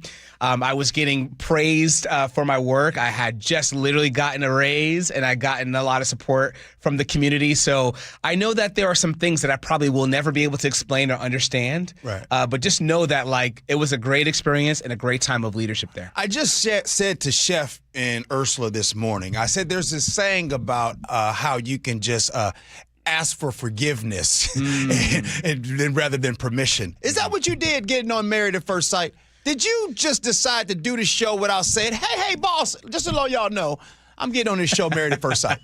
That's a great question. So my boss at the time, which wasn't my current boss, my most recent boss, my boss at the time gave them full heads up. Okay. Full disclosure. I was transparent and said, hey, I'm thinking about doing this. Even talked to my PR guy and our HR guy and just said, this is what we're thinking about doing. And they were like, okay, cool, to keep our name out your mouth. But other than that, keep moving forward. And so I decided to do that because I thought, I'm a romantic, I ain't gonna lie. And so my thought was the chance to find the love of my life through this crazy process is a high risk, but it's like the price and the payoff is way higher. So I'm trying to read between the lines because you said you don't really know exactly why you no longer have a job there. You don't have any inclination, and you don't think it's directly related to the job. I don't even have any speculation. I'm literally just moving forward. I'm in a place where I just accept that what was decided, and I am accepting of what it is. Okay. I mean, I don't know that I would could be make so up something. Yeah, no. Okay. Well, then looking back, Sure. Do you regret being on the show? Absolutely not. No. I mean, not only did I learn so much about the type of person that I want to become and see in the mirror the person that I was and how I could improve, but I also think it led me to also using community, partnership, mentorship. I'm part of some amazing men's groups, some amazing community groups, still part of a lot of nonprofits and supporting the community where I live.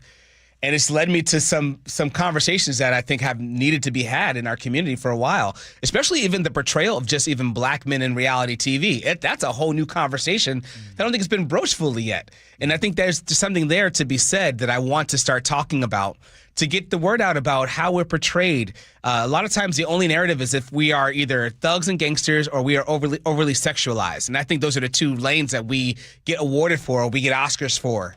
But a lot of times we don't get the conversation about just being a nerdy black guy who likes to speak with frameworks. That's called gay. That's called atypical. That's called undigestible. And I want to have that conversation more often. Are you nerdy? I'm super nerdy, man. I am the sapiosexual that I think my partner was looking for. Wait. Can you explain that? Yeah. Real quick? Yeah, so one of the things they ask us in the beginning when they're asking our types, they're like, what do you like? And so sapiosexual is that idea that, you're attracted to someone primarily from intelligence, right? That's how I live. That's how I thrive. That's what I'm attracted to and drawn to. And I believe my partner was drawn to the same thing and said that they wanted that. So that is quintessential who I am. I think whoever I end up with will probably have that as a high priority and a high value. Well, we run out of time here. One of the things, so much. I gotta ask you this, because when I was sitting on the couch next to my wife, and she watches the stuff, and it was on, right? But the one thing I've been wanting to ask you about, now that I have you here, was the first time that you saw Nikki at the altar. Yeah. I just want to know what took place emotionally at that moment, because all I know is I looked up and she looked very uncertain, as almost like she thought that you were the officiant and not the person that she was going to marry. Yeah. Because that was an awkward moment, even for me. Yeah. So can you take us to that moment? Yeah, sure. I'll be honest with you. In that moment, I was so overwhelmed and thrilled about the idea of this black woman coming down the altar that I'm about to marry. I'm on cloud 9. I didn't hear her comment about, am I supposed to wait for my groom? I didn't hear any sort of trepidation about anything. All I saw was this like nervous-looking person across from me, and I wasn't processing it as nerves about not wanting to be there in front of me. I processed it as like, this person's nervous, kind of like I am. You know, this is a crazy experiment. So a lot of the things that you heard in the show weren't things that I heard in actual real life. And if I had heard some of those things, I probably, I'm the type that will ask you a question. I'm from New York. I will get direct to it. What are you talking about? What were you thinking? What's happening? Ursula, you got the last one? Okay, well, just Bobo in West Seattle texted in and said, I watched this whole series, and this couple was a complete mismatch. Okay, I'll skip one part she said, but she's... Bobo says, you seem to be sex-driven. So many comments about that through the show, and she was a bit of a prude. It sounds like it was doomed from the start. Yeah, that's what it sounds like. I wish... All I can say is please be on the lookout, because there's about to be a tell-all that's going to add color, context, and some comedy so that you can know what was really going on behind the scenes. And it's not going to be about Nikki or Maps as much as it's going to be about me, my journey, and what I experienced, so that you can know what made me stay for all those 6 weeks. Oh, okay. A lot to talk about. Okay. Well, I'm looking forward to it. Matter of fact, I was in Bremerton on Saturday at the Marvin Williams Recreation Center. That's Gabby's where I was. Event. And so I just wanted you to know, shout out to Bremerton. You can find love in Bremerton. That's facts. That's facts. I'm open. Wherever it is, I'm open. My heart is open to receive. Dr. Sean Best, appreciate you. And we'll be on the lookout for that tell-all. Good to be here. Yes, sir. Thank you. Thank you. Nice to meet you all. More of the Gee Ursula Show next.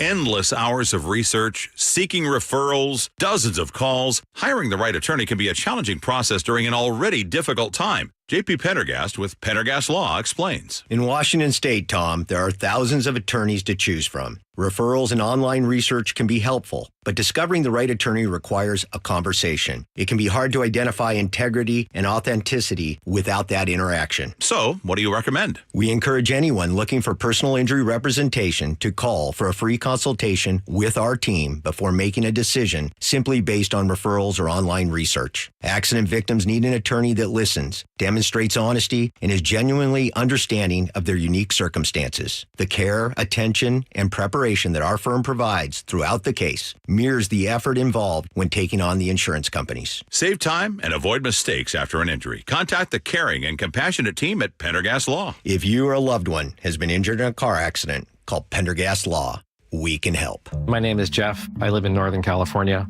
and I am 65 years old, actually 65 and a half as of 2 days ago. I've been practicing medicine for 37 years.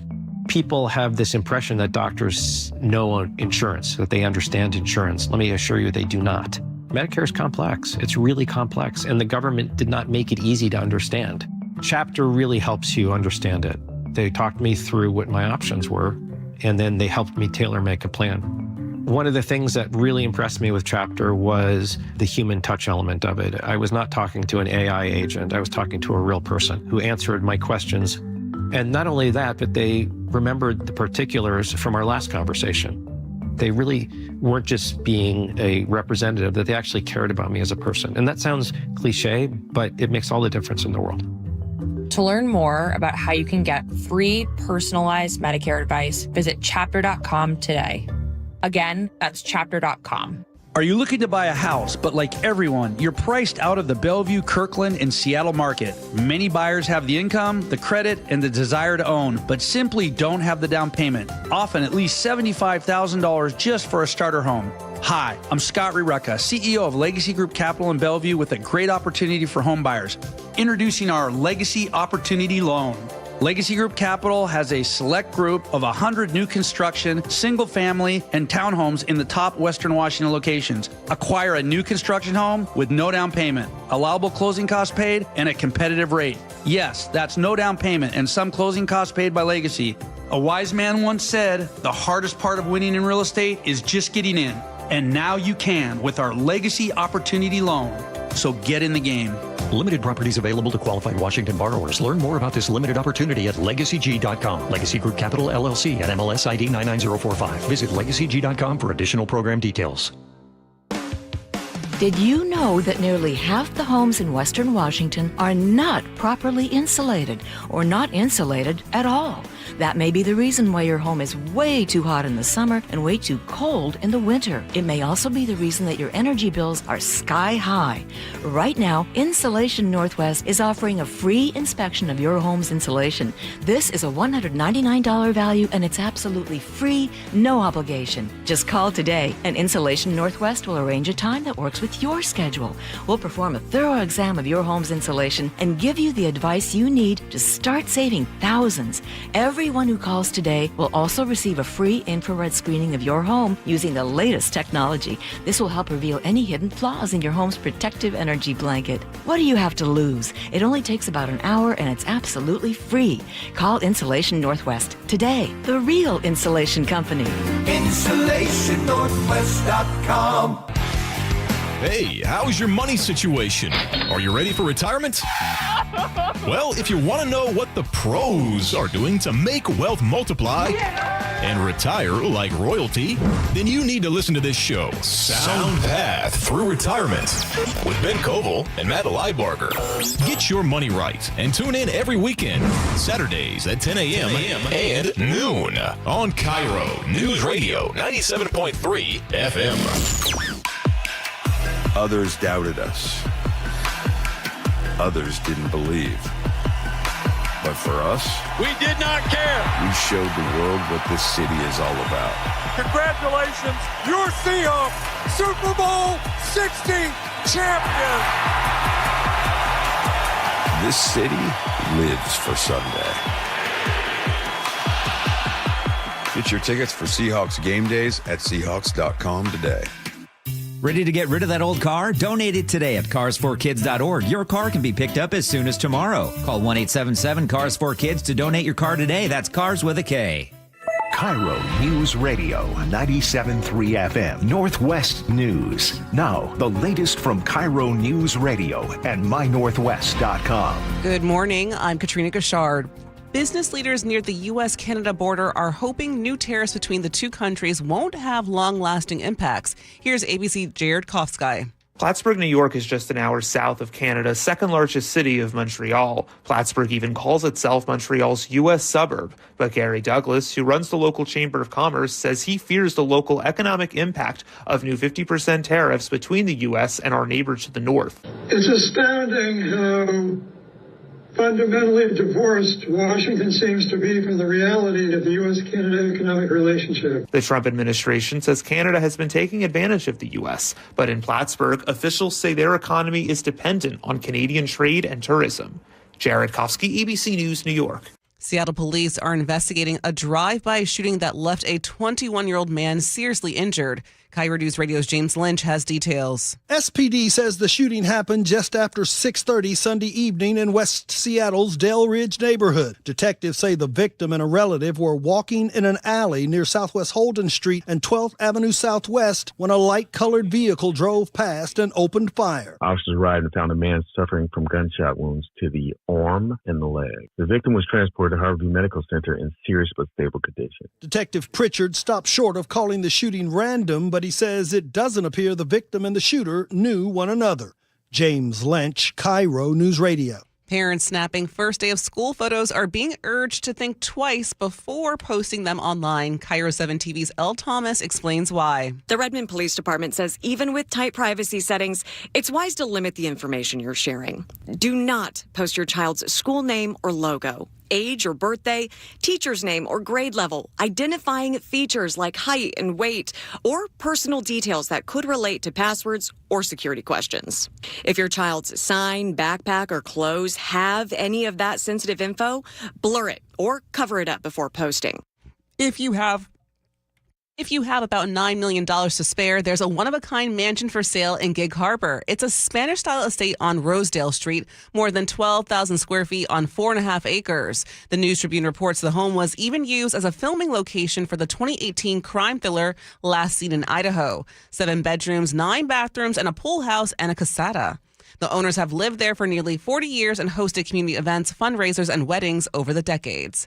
Now to your KIRO News Radio real-time traffic. About 45 minutes. Linwood to Seattle, 40 Linwood to Bellevue. Rented to Bellevue about 30 minutes. Valley Freeway is still under 45 right now, and the lake bridges are doing okay. This traffic report is brought to you by KIRO News Radio. For your forecast, we got some low clouds and afternoon sunshine on the way. Highs will be in the low 70s. Right now, it's 62 in downtown Seattle. I'm Katrina Kashard, KIRO News Radio. Your best source for local news. You're listening to KIRO News Radio, Northwest News. Welcome back to the Gee and Ursula Show. Steve in the 425 just texted in and said on Highway 2 between Snohomish and Monroe going eastbound, something's going on because we are stopped. Not sure exactly what, but it's milepost 11, so just a heads up on that. We want to talk about this story from Pierce County that caught our attention. There were cheers and tears in a Pierce County courtroom on Friday after a judge told a man who has spent 17 years in prison that he was going home. James LaRon Ellis was 18 years old back in 2008 when he and 2 other teens went into a Lakewood apartment to steal drugs and money. And during a fight, Ellis shot and killed 20-year-old Javon Holden. Ellis pleaded guilty to second-degree murder back then and was sentenced to 25 years.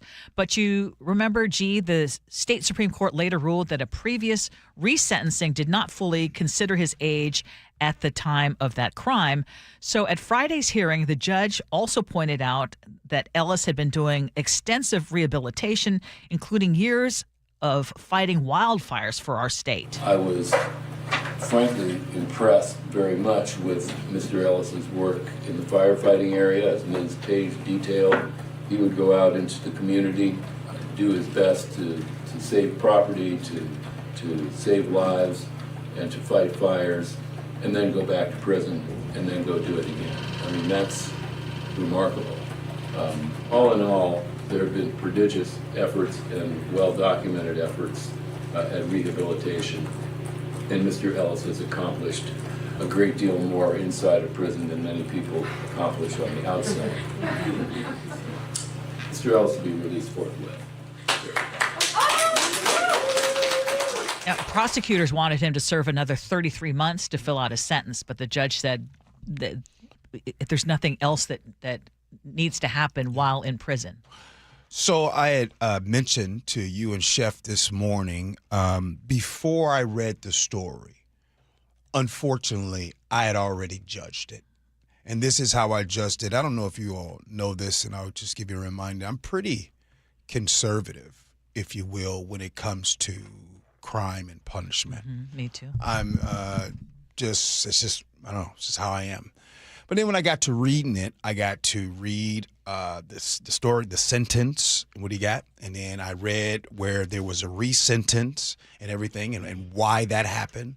And I read that he had served 17 years and the decision to release him would be that he would not serve the next 33 months. And listening to what the judge said, and you guys heard it, the judge said, hey, I don't really think that another 33 months does that show what he hasn't already done in 17 years.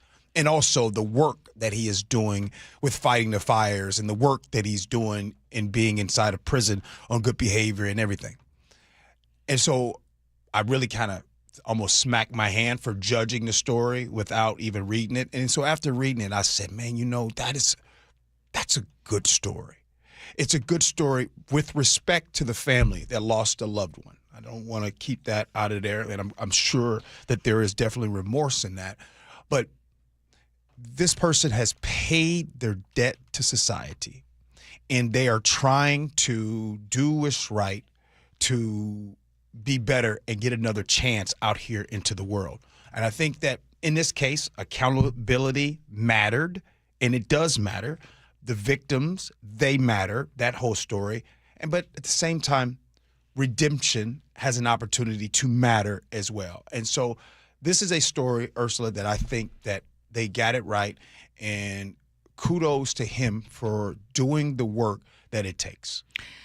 Now, one of the things that I would have liked to read and I didn't see because it sounds like prosecutors were not able to get a hold of the victim's family. And so I was trying to put myself in the shoes of the victim's family. Like, how would you feel if someone already got a 25-year sentence and then it's going to be reduced by another 3 years or whatever? I'm just doing quick math right now. But even in that situation, I was thinking, because he was a kid, I mean, nothing's going to bring back your loved one after being murdered. But the reality is Ellis was a child himself who did something horrible, horrific, and by law, his age should have been taken into consideration. And so that was what the Supreme Court ruling was. I know that there are going to be people who say this is exactly why we need new state Supreme Court justices, because it's way too liberal of a court.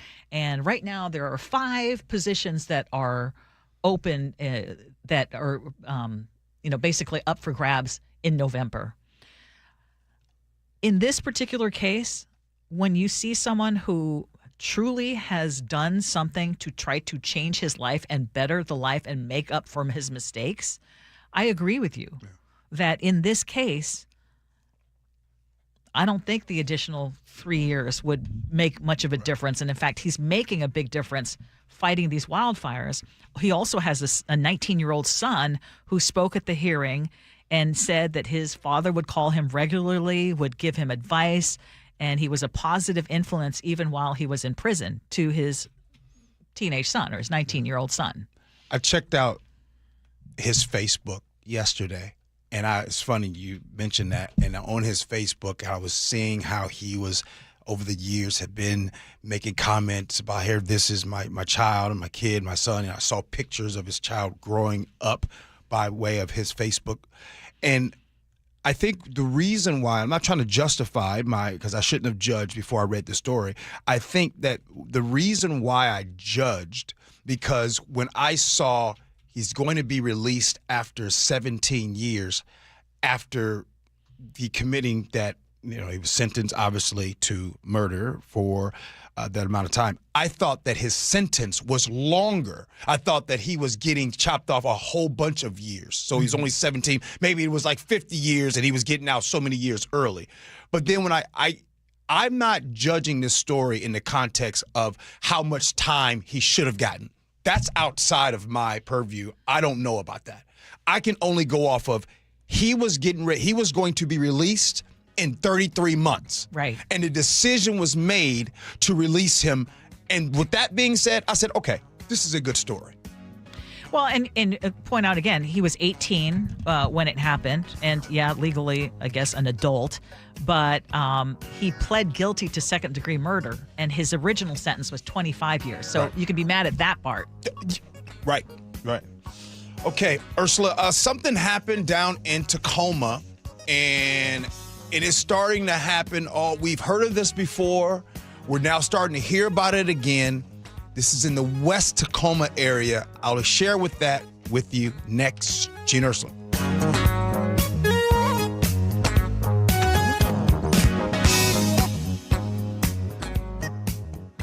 KIRO News Radio, where you hear the John Curley Show 3 to 7. The media's in the passenger seat. The government's driving the bus. Problem is, I don't know how the government gets people's trust back, and I don't know how the media gets the trust back as well. We've become a low-trust society. I don't know if we're as bad as the former USSR or Russia is now. Truth is whatever anybody pays it to be, and somebody wants to believe it for whatever reason somebody wants to believe it. Watch live or later on the John Curley Show's YouTube channel.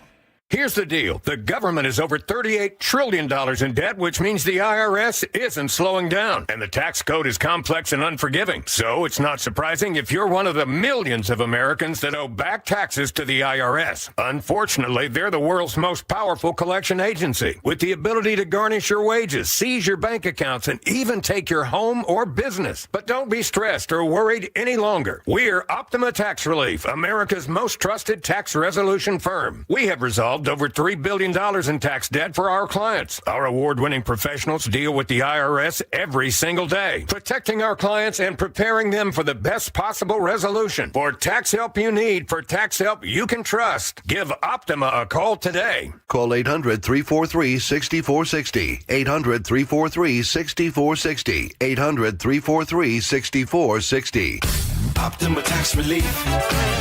Some restrictions apply. For complete details, please visit OptimaTaxRelief.com. I like it hot. Beg your pardon? Can you make it hot for me, Dan? I think so. Half heated ain't hot enough. No. That's why I called you. Apollo Plumbing. Yeah, my sorry old water heater. Oh. Ain't getting me the hots anymore. You want hot water. That's what I said. That's what we do at Apollo Plumbing. And you're ready? Right now. When can you? How about today? Same day? We'll have you in hot water tonight. Clever.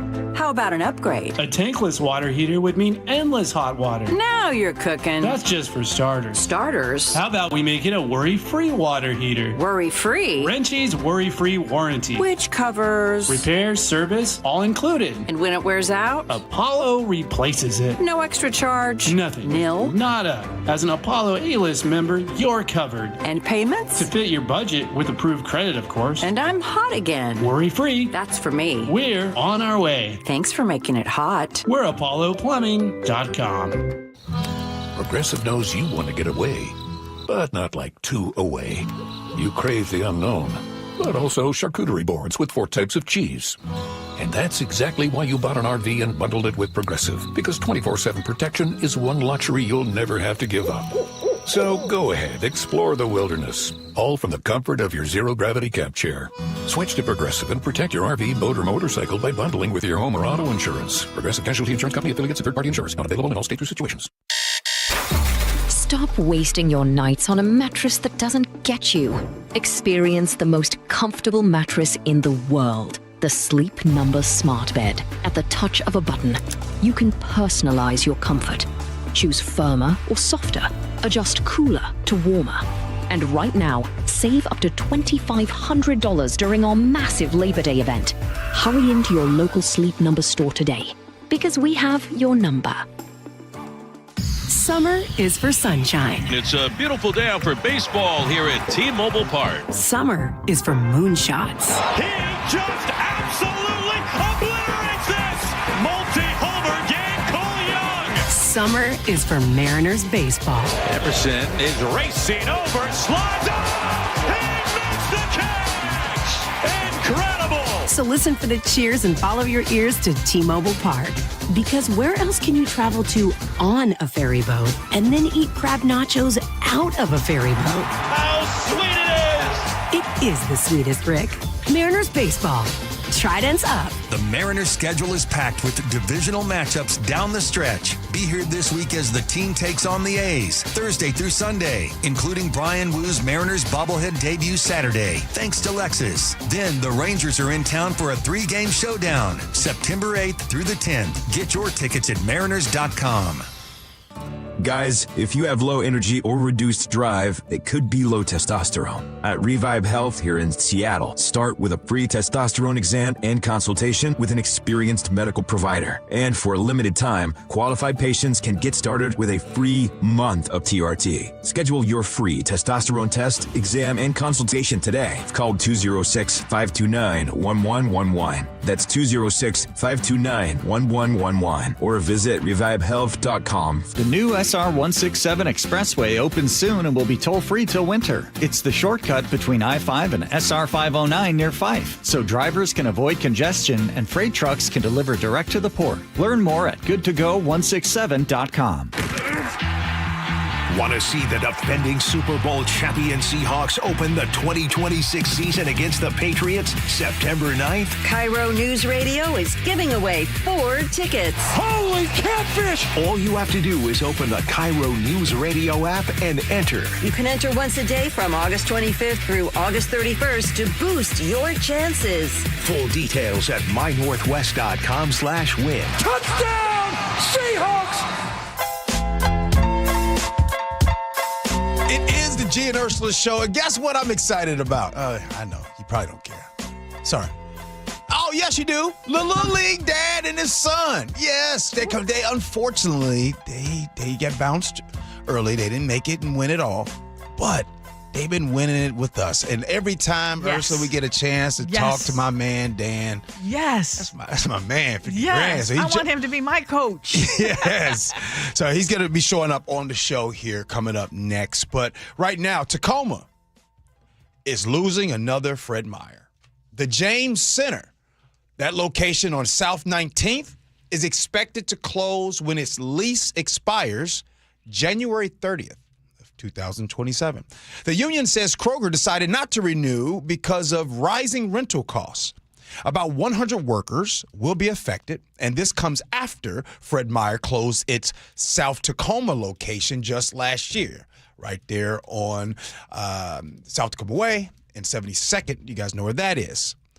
But Ursula, once again, I think that you all know what I'm going to say, that this topic is bigger than just the groceries. Every time this happens, when a store happens, what does it create? You know, it creates that food desert. And also, desert. And also, another thing. They're desperate. Yeah, another thing that it creates, 100 jobs.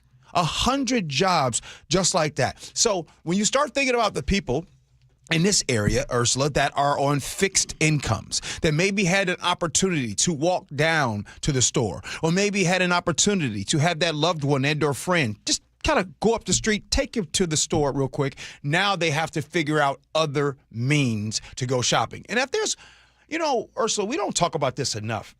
Everyone has their grocery store. I don't know, whatever your grocery store is, you have that one that you go to.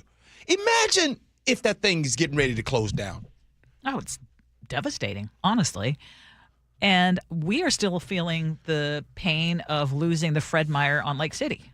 Oh, yeah, that's right. When we wanted to have really good prices on certain things, that's where we would go. Mm-hmm. That was our favorite store to get things that you knew were reasonably priced. Mm-hmm. And we liked going there. That's gone. That leaves a big. At least we have a car. We have access to other stores. That was a choice that we made to go there to Lake City, which it wasn't the closest to us. But for some people around that Lake City neighborhood, there aren't many choices. Yes. And it is devastating. The whole grocery desert issue is a very real one for too many communities. Mm-hmm. And did they say, though, why Fred Meyer is closing that particular one? Or is it just, I mean, I know that a lot of people are also turning to grocery delivery. Yeah, but I mean, they're saying that they won't renew the lease because of rising rental costs. Okay. In this, and you know, let's take groceries itself out of it. And here's the thing that we don't talk about enough. I'll ask. When you go to your grocery store, your main grocery store, do you know any of the people? Do you know anybody in the produce section? Do you know anybody in the meat department? I used to. Do you have a favorite? Maybe when you go to the flowers, that area right there, is there somebody like, oh yeah, they helped me with prom, and they helped me. Oh, they even helped me back when I was in high school, and now they help my child or they help my grandchild. These are the stories that don't get talked about, are these employees that connect with the community. So not just 100 folks are going to be out of a job. That is a bunch of people, 100 people got to be gone from that community, that people in that community can go and talk to. Hey, Mildred, how you been? I hadn't seen you in a while. I was worried about you. That person, because we talk about not being connected, that's another way that we are connected in our community. Well, one of the things that has happened, though, with the invent and basically the popularity of the self-checkout, which I have finally succumbed to, is that we do lose that connection. Yeah. But Kara, the cleaning lady, says, losing the Fred Meyers in my location in Kent has been devastating in the area. This makes me sad to hear about another one. It makes me sad to see any big business shut down after having been there for a long time. And it feels like we're just seeing more and more. Things are getting very expensive, including rent. Yesterday, we went out to dinner, and I was shocked. I mean, call me shocked that at a Chinese restaurant, and I mean, the food's good, but one dish was $30. One entree. Like, hello? Well, it's almost like Ruth Chris Steakhouse. That was what I was charging at a James Beard award-winning restaurant for an entree in 2007. Hey, that's what I mean. Hey, Nick, you hungry, man?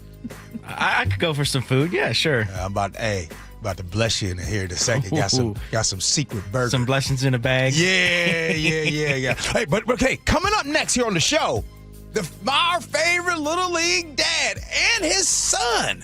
They're going to be joining the Gee and Ursula Show. Ursula, can't wait to talk to them. It goes down like 4 flat tires. Coming up next, Gee and Ursula.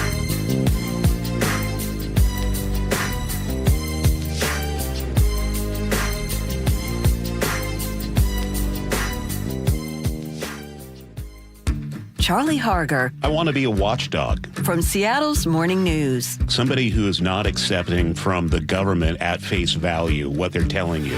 I might not even be necessarily against a politician, but if I see an issue or a policy that I think are worthy of a conversation, I'm going to bring it up. Hear Charlie's 7:35 commentary every morning on Seattle's Morning News. You can watch all of Charlie's commentaries anytime on the KIRO Newsradio YouTube channel. Did you see what Olympia is calling their latest new tax? The millionaire's tax? Yep. You know, it's really an income tax. So what's the difference? A millionaire's tax doesn't sound like it applies to you, but it does. Olympia created the income tax and refused to limit it. They left the door open to tax everyone, including you. So what do we do? Vote yes on Initiative 645. It repeals the income tax completely, so Olympia can't expand it and get into your paycheck. Wait, we're repealing an income tax?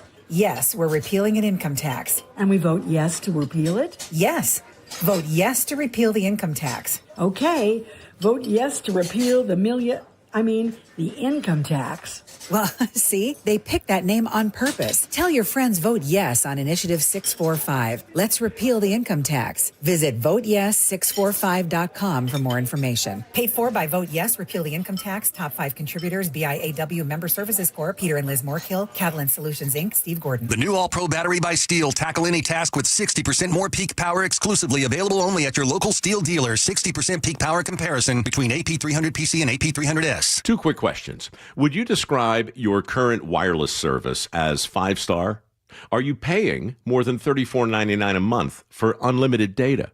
I only ask because in a recent industry survey of 120,000 wireless customers, Pure Talk was the only wireless company out there to receive 5 stars in every category: coverage, support, value, and data. And now for just a few more weeks, Pure Talk's offering unlimited data for just $15 a month for your first 3 months. After that, you'll get unlimited data for as low as $34.99 a month with no contract and no commitment. Just dial pound 250, say micro, and Pure Talk's 5-star U.S. customer service team will switch you in minutes. And at just $15 a month for your first 3 months, there really is no better time to switch to Pure Talk than right now. Dial pound 250, say micro, and switch to a 5-star American wireless company. Hey, Jake Skorheim here. You know the saying, save it for a rainy day? Don't do that when it comes to replacing your roof. The weather might be nice right now, but we know how fast the weather changes. Fall storms are just around the corner, and contractor schedules are filling up fast. If a new roof has been on your to-do list, don't risk another wet fall and winter. Call Valentine Roofing now. With Valentine's priority scheduling, your new roof project can get started in as little as 3 weeks. In about an hour, you'll get a fair estimate with honest, upfront pricing before the seasonal demand picks up. With approved financing, there's no money down, and you won't pay until your roofing project is complete. And when you call Valentine for your next project, you're going to get the same Valentine experience I did. Seamless communication, meticulous cleanup, and extra mile service. Thousands of homeowners across the Puget Sound, like me, trust Valentine Roofing to protect what matters most. Don't wait for the first leak. Call 206 Roofing today to get started within 3 weeks. That's 206 Roofing. And remember, when you see the red van, you know your home is in good hands. Is your car's AC blowing warm air? Don't sweat it. Bucky's Complete Auto Care is here to help. This is Sully. Right now, you'll save $50 on any AC service. Whether it's a weekend getaway or the daily commute, you deserve a cool, comfortable ride. For over 50 years, local drivers have trusted Bucky's for honest pricing, expert repairs, and guaranteed work, earning them the Carfax Preferred status. 16 family-owned locations, no appointment needed, easy financing. For $50 off your cooling system service, visit Bucky's.com. Looking for a simple solution to hair loss this summer? Get the same breakthrough one-day treatment I received at Advanced Hair during their once-yearly summer savings event. Your own natural hair begins to regrow the very next day, and Advanced Hair guarantees it will grow. Take advantage of your flexible summer calendar and get the most hair for your dollar during their best offer of the year. For details and a free consultation, call 425-449-8185, advancedhair.com. KIRO FM and HD1 Tacoma, Seattle. Your best source for local news. KIRO Newsradio Northwest News. Download the KIRO Newsradio app, where you can watch us live or stream us live anywhere, anytime. How would this initiative, whatever this initiative is, how would he fund it? Stay connected everywhere. Download the KIRO Newsradio app. Your best source for local news. KIRO Newsradio. KIRO FM and HD1 Tacoma, Seattle. Northwest News. ABC News, I'm Chuck Sievertson. After weeks of calm, the U.S. and Iran trading missile attacks. ABC's Louis Martinez covers the Pentagon. We saw Iran launching missiles towards Jordan that were then intercepted by both the U.S. military and Jordanian air defense systems. The question now is whether this is going to prompt another back and forth between the U.S. and Iran. Iranian officials saying that they are going to continue to defend themselves. 2 people are dead and over a dozen others missing in the Grand Canyon flooding, happening while groups were camping inside. ABC's Melissa Don is there. We're hearing from people who experienced this flash flooding, and they said that at a moment's notice, they were told to run. They saw bridges collapsing in front of them. Hundreds of families in Nepal and elsewhere, including the U.S., have another day of waiting for news of their loved ones missing in the Nepal-Tibet flood disaster. Total deaths 955. U.S. northern border businesses worried about the tariff war with Canada. This is ABC News. Young progressive Democrats have been taking on older moderates in primaries across the country. Here's a unique twist in one case. Massachusetts Senator Ed Markey began his time in Congress as a House member back in 1976. That's 2 years before Representative Seth Moulton was born. Now Moulton is trying to oust Markey in Tuesday's Democratic primary, saying it's time for a new generation to represent Massachusetts. Progressives like Bernie Sanders are backing Markey. Moulton is seen as being more moderate, though he agrees with Markey on issues like abolishing ICE. Moulton says Massachusetts needs to be represented by someone who understands current issues like AI, but Markey insists he's more energized now than ever. Jared Kofsky, ABC News. Health officials in North Carolina are warning people to check in with their doctors after goats from a traveling petting zoo developed rabies. The zoo owner says she believes a rabbit skunk infected them. Symptoms can take months to appear. Chuck Sievertson, ABC News. Another round of Amazon layoffs is hitting Washington, but first, KIRO Newsradio real-time traffic. On southbound 405 to the off-ramp to Talbot Road, there is a disabled vehicle. It's partially blocking the ramp there, so be steady and be clear for delays right now. Other drive times, Valley Freeway is under 45. Lake bridges are still doing okay. It's going to take you at least 40 minutes from Linwood to Seattle.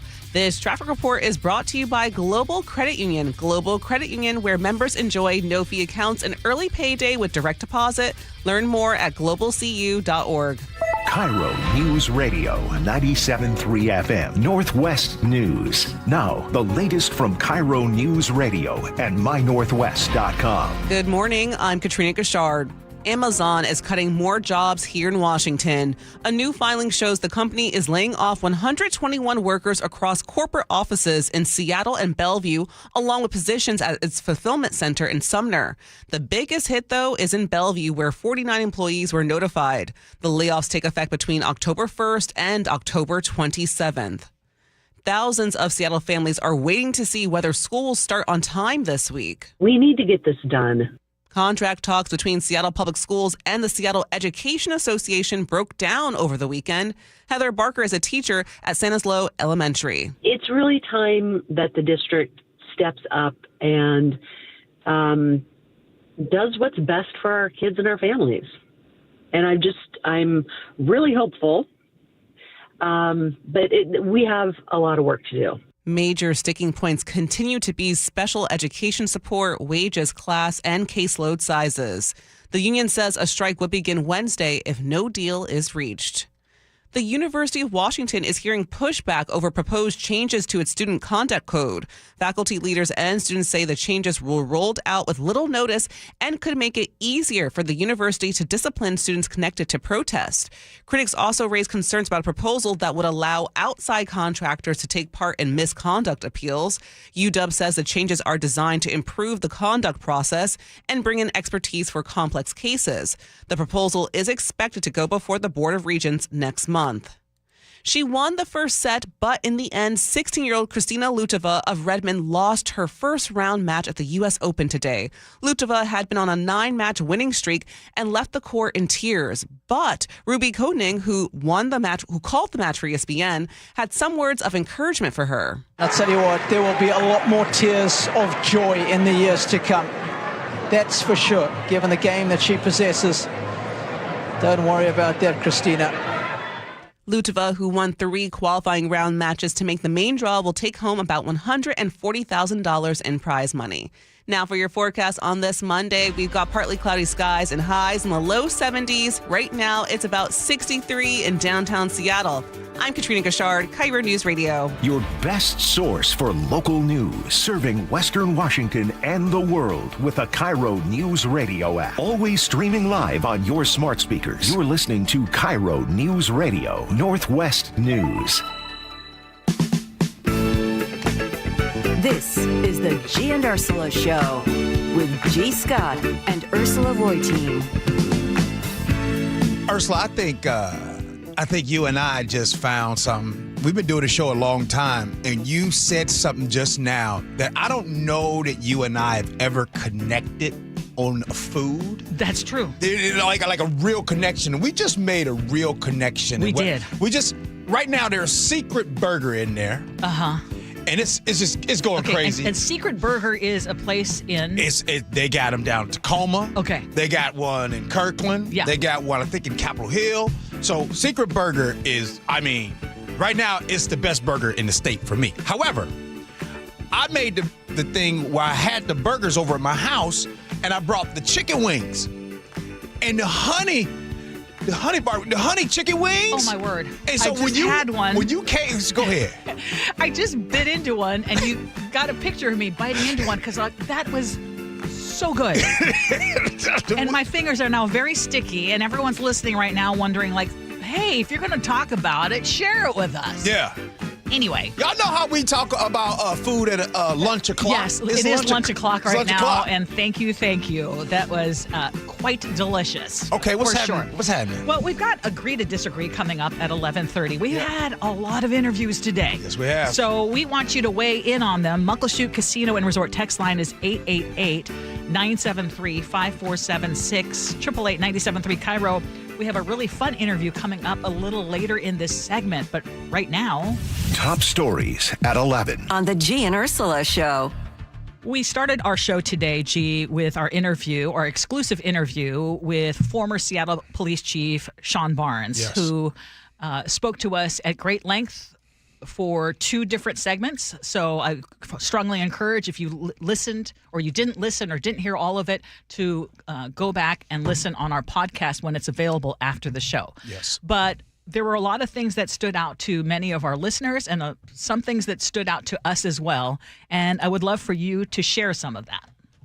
Well, one of the things that really stands out is look, there has been all of this discussion about his travel. Why didn't his family move here? Why didn't his wife move here? And, did he actually live here in Seattle? I had a friend of mine, a close friend of mine, that says, yeah, Gee, I understand what you're saying, but, hey, the chief has to live here. And to which I said, the chief lives here? Oh, I didn't know that. That's because the narrative was set. Well, anyways, Ursula, he came under a ton of fire for his weekend travel among policing conferences he attended on some weekends. He also visited his family in Chicago on 4 weekends earlier this year while he was chief. Barnes explains that he lives in Pioneer Square and why his family didn't move with him. Here's that. My wife has worked extremely hard to be where she is. She's a cancer researcher. She works hard to prevent breast cancer in women. How dare me say, as a man, because I have a job in Seattle that I love, that I've worked for, you have to leave that right now without a plan and follow me. And I felt that coming to Seattle, a welcoming, progressive city, would understand that better than any city in America, which is why I took the job in the first place. Additionally, during my tenure here, my daughter had major surgery. And you're talking about going back to buy a wheelchair for your baby girl, but yet you're still working every single day for the people in Seattle. Is a lot. And it just takes time. I was here less than 18 months. It takes time. And so my commitment to Seattle never changed, but my commitment to my family can never change. Ursula, what stood out to me is this. My co-host, you are a woman.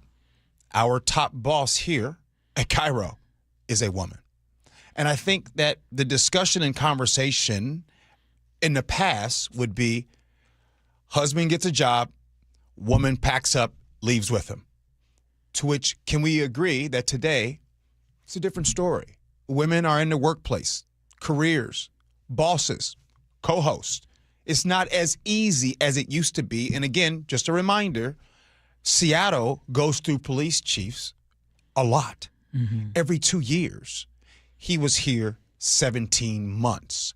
So imagine who his wife is a cancer researcher. Imagine she uproots and just comes to Seattle only to be let go. And we still don't even know that reason. Mm. Yeah, and the question a lot of people have is, could he still lead? Could he still be a good leader with that particular arrangement? But what struck me is that when I was asking him about, did the mayor give you reasons as to why you were let go? What window was she looking into, or what does she see in that window that we aren't seeing? And he was not able to, and maybe this is out of choice because there might be a non-disclosure agreement. He did get a big sizable payout of $600,000 plus, right? And so I could tell, I don't know if it would have been different if the circumstances had been different and he didn't get that payout, but he had opportunities to make the mayor look even worse than she already does, and he did not do that. What he did say is he wants the investigation to look into what specifically happened the night of the bite of Seattle and where they went wrong. But he also said, in essence, he didn't think she wanted him in the first place. He was not her choice. There were already complaints about him before he even came on, and it was just probably a matter of time, essentially, is what I heard from him. I'll tell you what I believe. I don't think when you ask that question, I don't think he knows the specific reason as to why she asked him to resign. Hence the reason why Seattle Council member Bob Kettle, who asked for it in writing from the mayor that was due last Friday, we don't see that. And we still don't know the answer. We don't know the answer to that question the same way we still don't know the answer to what's going on with the investigation from the bite of Seattle. You and I both work and do this every single day, and both you and I don't know what's going on. So what do you think the public knows right now? So there has never been clear and concise communication from this mayor with or without us alleged NDA or not. Mm-hmm. The other thing that we were asking about was, okay, why did it take close to 5 hours before there was actually a public briefing on a very big incident? Mm-hmm. And he said that he had received updates on the shooting. He said he was in Chicago, but he was getting updates and he was having constant communication. And he also attended a Zoom meeting with the mayor and other leadership while under the impression that the public had been addressed. And I think that's the big question mark. That's because it sounded like he assumed that the public was being updated when, in fact, we were not. My interpretation or my understanding was that the press conferences were ongoing because I had already went through the checklist. I do understand that we were still searching for a potential another subject near IMAX, and so I did understand that. But it was my interpretation that things were already progressing. I know that Brian is a seasoned public information officer. I think that the Officer of Inspector General will be conducting an investigation. I know her to be very thorough and to be very unbiased. And whatever happened, I think we should wait for the findings of that before we speculate. But I can tell you that I did not, under any circumstances, tell anyone to delay a press conference. Well, and by the way, Ursula, he was in Dallas during the time of the bite. During that time, he was in Dallas. So, yeah, I'm looking forward to that investigation, Ursula. I am glad that he joined the show. Maybe one day we can get on the interim chief, Andre Sales. Maybe he can come on the show one day, or maybe even the mayor can come on one day. Ursula? Yes. Well, we do have some other guests joining us now on the Gee and Ursula show. I mean, it has been quite the morning. And as you heard on our show, Tacoma's Soundview Little League made history this summer, becoming the first team from Tacoma ever to reach the Little League World Series in Williamsport. And they didn't just show up. They opened with wins over Alabama and Texas before, unfortunately, their run finally ended in the elimination bracket. But there is someone that we discovered this season. We've been checking in with one of the dads, Dan Houston, throughout the tournament. And now Dan and his 12-year-old son, Smith, join us on the Gee and Ursula show. Hi, guys. Hello. How's it going? Good. Well, I want to just start. This is our first chance to talk to Smith. What is the first thing that you think of when you think of what happened during the Little League World Series? Just hanging out with teammates and being with them every day and just experiencing the whole thing. Well, speaking of experience, and by the way, Smith, I couldn't wait to talk to you, man. I'm super excited. Give me one. You can only pick one. Give me your favorite moment of the entire time out there in Williamsport. Probably just getting through the first game because everyone was like super pumped just to be there, and especially just winning that was just wonderful to happen. Love that. What was the most nerve-wracking to you, playing in front of that crowd or knowing everyone back here at home was watching? Or did you what did you do to calm your nerves? I just took deep breaths because that's always helped, and everyone else just did their own thing.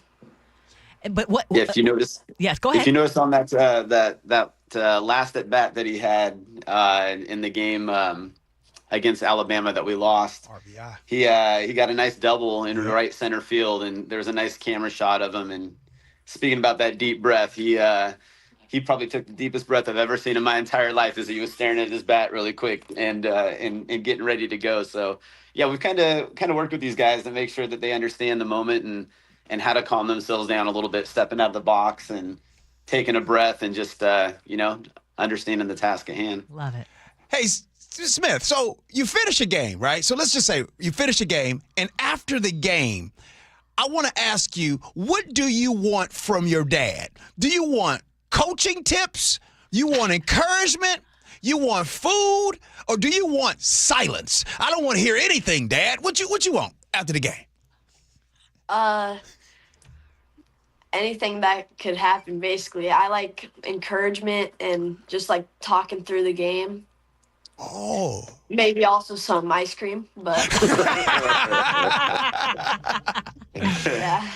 So we try to keep it cool and level-headed. We don't get into too much, coaching and things like that in the car ride home. We already know what happened, and it's more, like you said, encouragement, trying to understand, what happened, but not like in a negative connotation at all. Dad, you're back now. Welcome back, and you're back home in the Seattle area, Tacoma, obviously.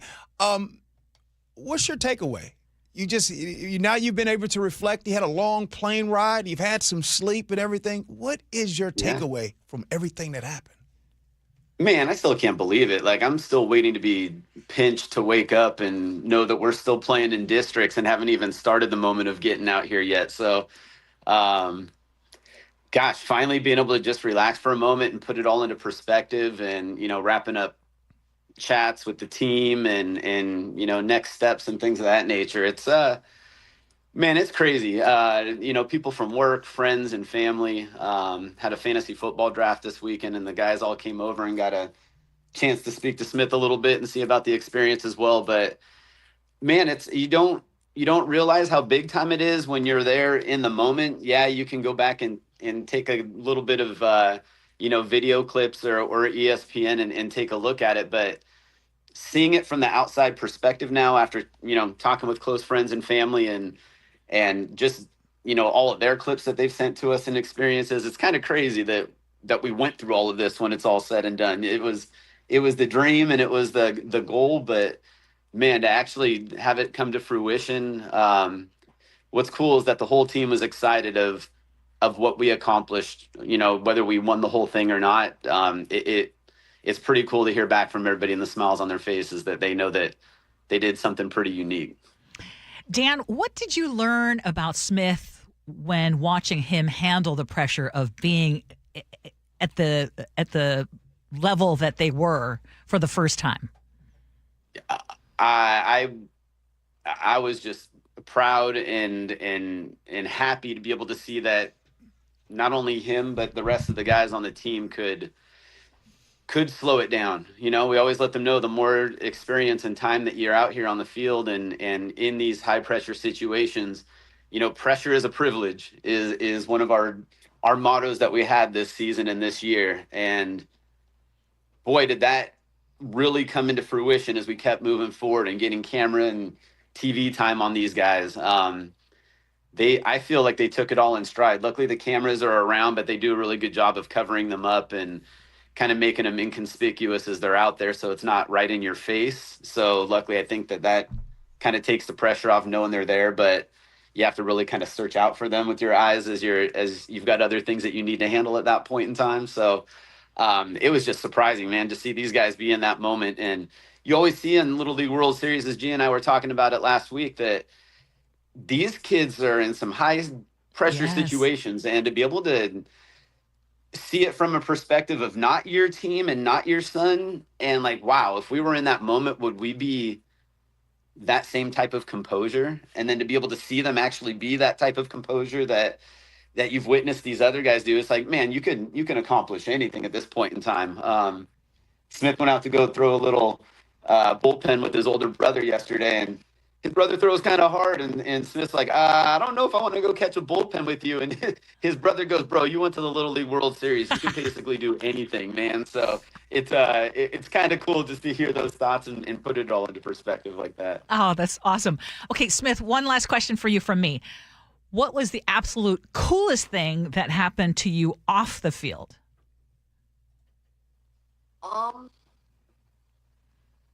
Probably playing like video games or ping pong against different people around the world, like the kids from South Korea, Dominican Republic, Curacao, and just like everywhere. It's just to experience how they like do their things. Oh, wow. So cool. Hey, we got about the last question. And Smith, imagine this for a second, right? What you're saying in this conversation right here is going to be available in 15, 20 years. There is a potential that, your loved ones and family will watch this, and they will watch what you were saying after the Little League World Series. So try this for a second. What message would you give to you 15 years from right now? What would you say about this moment right here?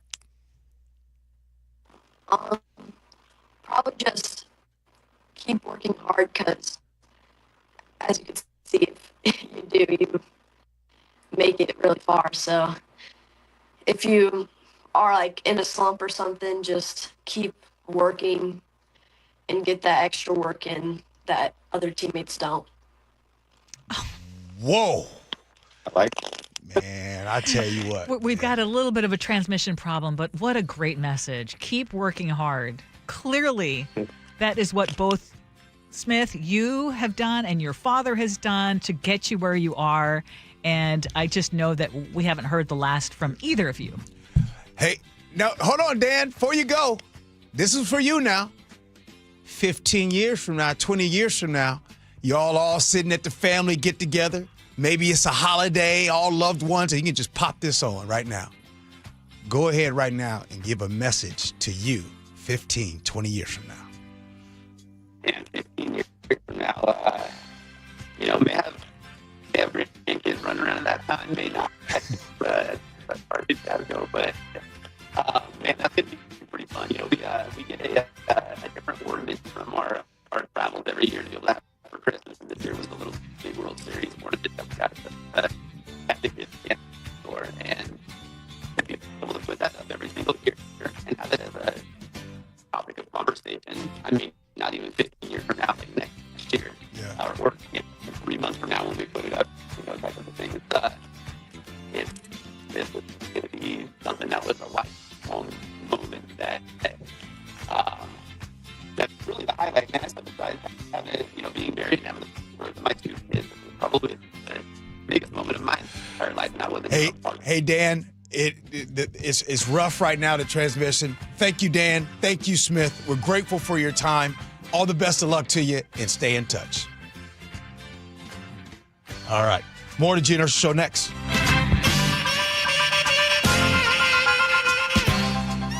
Jake and Spike. Whoever in her office shoved her into this video and said, you know what you should do, Katie Wilson?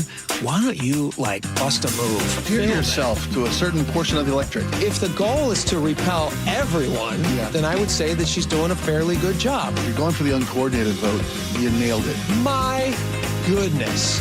Jake and Spike, noon to 3 on the home of your Super Bowl champion Seahawks. KIRO Newsradio 97.3 FM. This hour is brought to you by DUI Heroes. Stop wasting your nights on a mattress that doesn't get you. Experience the most comfortable mattress in the world. The Sleep Number Smart Bed. At the touch of a button, you can personalize your comfort. Choose firmer or softer. Adjust cooler to warmer. And right now, save up to $2,500 during our massive Labor Day event. Hurry into your local Sleep Number store today, because we have your number. In the zone, AutoZone. Welcome to AutoZone. What are you working on today? Truck started slow. Battery might be toast. Slow starts are the first sign of heat damage to your battery. We'll test it, no charge. Thanks. And if it is dead? We'll set you up with a new, fully warranted battery, some up to 5 years, and we'll recycle the old one. Thanks for the rundown. Lead the way. Get free battery testing, charging, and recycling at AutoZone. Get in the zone, AutoZone. Restrictions apply. Anthony Hamilton with Tony, live in the Tulalip Amphitheater, Thursday, September 10th. Spend my life with you, falling in love. Tickets are on sale now. Details at TulalipCasino.com. A dark night, a quiet suburb. But for one family, danger lurks just downstairs. Oh, no. That's just my husband getting a midnight snack. Guilty. But We have Xfinity Shield. It has a built-in Wi-Fi feature that detects movement without cameras. well, what they didn't know is that an even bigger threat lurks online. A hacker. Actually, Xfinity CyberSecure protects our connected devices too. Okay, fine. But what they didn't see coming Is that these features are included with our Wi-Fi? We did. Kind of the whole point. Well, this one's not getting a sequel. What if protecting your home and devices could be drama-free? Introducing Xfinity Shield with Wi-Fi features designed to give you peace of mind. Visit xfinity.com/shield to learn more. Xfinity. Imagine that. Restrictions apply. Not available in all areas. Xfinity Internet and compatible equipment required. Guys, if your energy is down, your workouts feel harder, and your drive isn't what it used to be, it may not be aging. It could be low testosterone.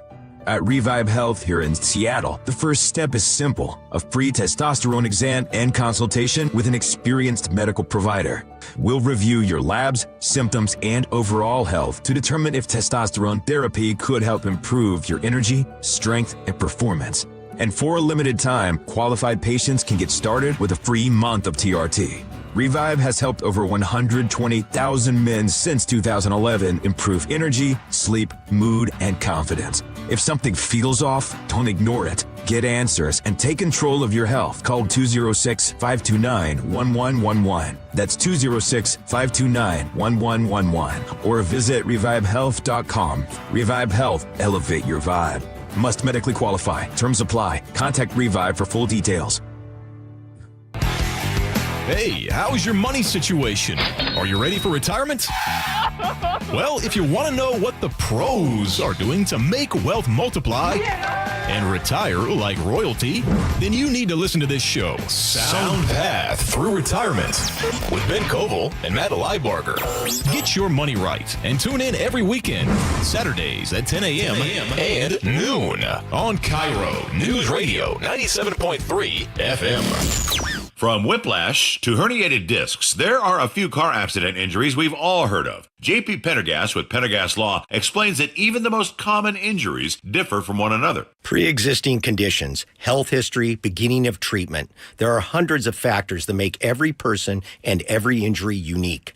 While these variables aid medical treatment, the strongest case recoveries must also take them into account. Could you explain a little bit more? Our team at Pendergast Law is obsessed with turning over every stone to differentiate each case. This requires thorough investigation, diligent listening, and relentless research.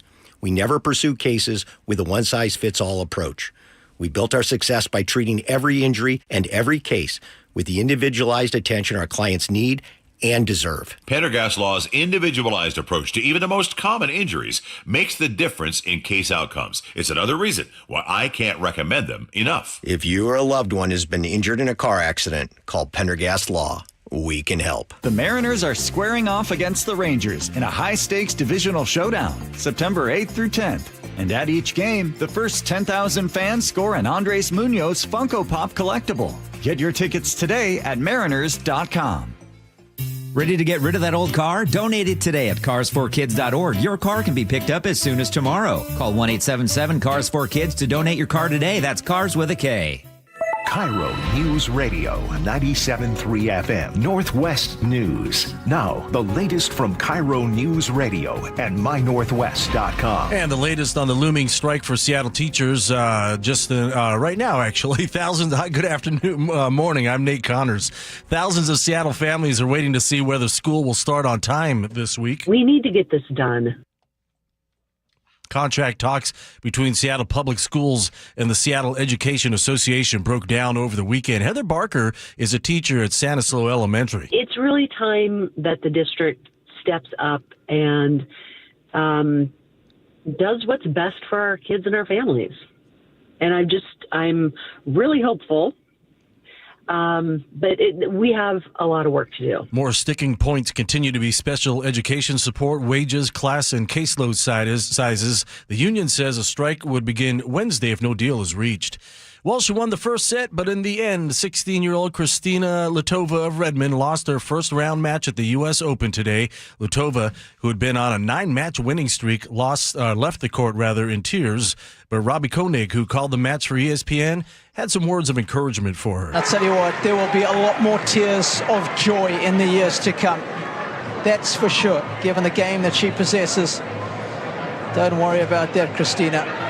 Litova won 3 qualifying round matches to make the main draw. Just so accurate with her ball striking. I'm gobsmacked that she's just 16 years of age. She'll take home $140,000 in prize money. The Northwest's power system may need to grow by as much as 100% over the next 2 decades. A draft power plan released by the Northwest Power and Conservation Council recommends adding renewable energy, battery storage, energy-efficient measures, and limited natural gas resources to meet rising demand. Officials say no single energy source can meet the region's future needs on its own. And Redmond police have a back-to-school safety reminder for parents eager to share first-day photos. That picture on social media could unintentionally expose personal information like school logos, teacher names, birthdays, or other details that identify your child. Police say taking a few moments to remove or hide that information can help kids be safer online this school. Let's check out your traffic, brought to you by KIRO Newsradio App in Kirkland, North 405 and Northeast 85th. A stalled vehicle blocks your right lane. You're backed up approaching Northeast 60th.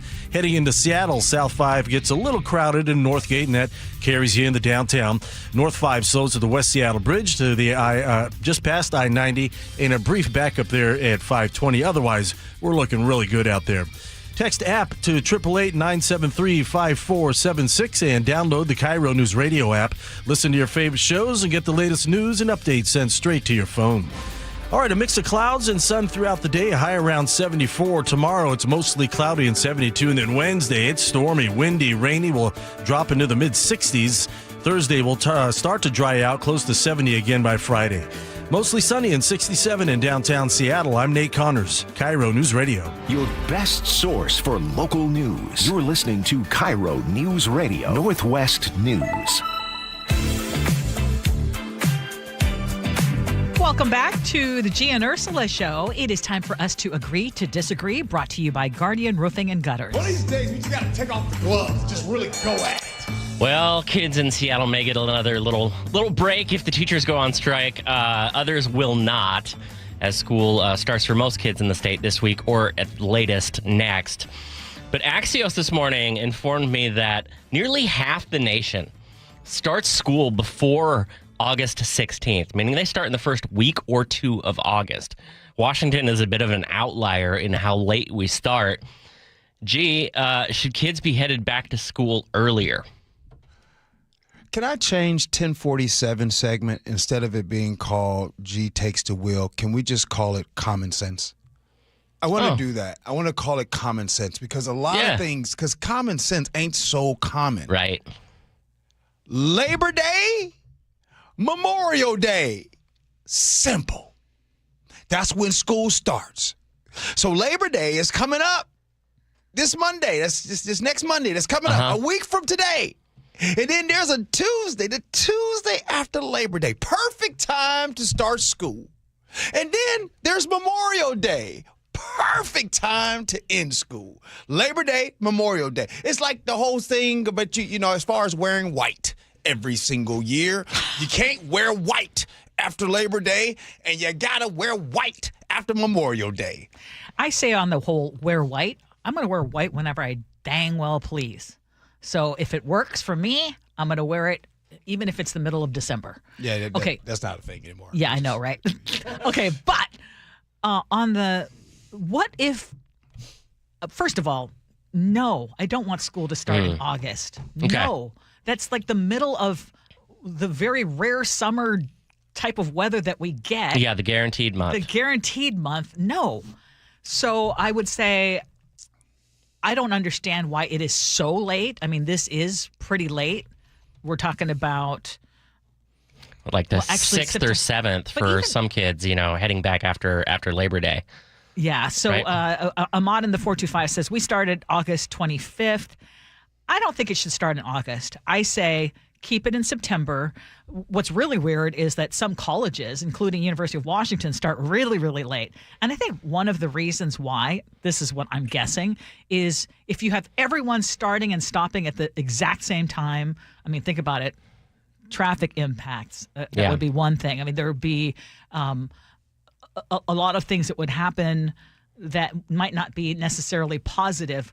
Trying to get jobs, the reason why a lot of schools around the country do start earlier is because it's basically a slow shift towards year-round school, right? Every year, maybe the teachers get an extra work day here or there. Oh, we're going to add in 1 week's worth of break. We'll have a midwinter and a winter break. And it basically comes down to whether you think kids should get a full, straight 3 months off or not. Honestly, by this point in the summer, I want my kids, I want them mid-August, go ahead and finish up. I'm exhausted already. They don't need 3 entire straight months off. I'd just rather have more breaks throughout the year personally. Well, Jenny in Tacoma points out, too, school can't start when it's so hot. A lot of schools don't have AC. You know what? The kids are fine. The kids will be fine. No, basically what you're saying is you're just done with them. Yeah, and I think sometimes kids handle them with kid gloves too much. They have indoor recess days now. Unnecessary. G made it simpler though.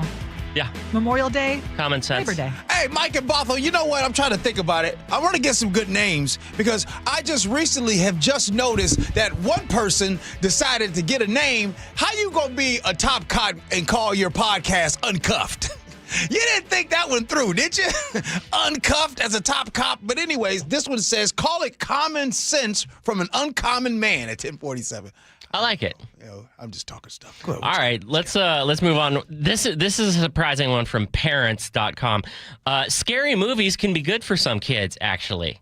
They say that you have to know your child, but they theorize that scary movies are actually appropriate in some ways for children, and parents can watch alongside because they give kids a safe way to practice handling fear and building resilience. One of the researchers that was cited in this article says that fans of horror movies actually handled the pandemic better than average people because they had already seen the worst of the worst. They'd tested their fear tolerance.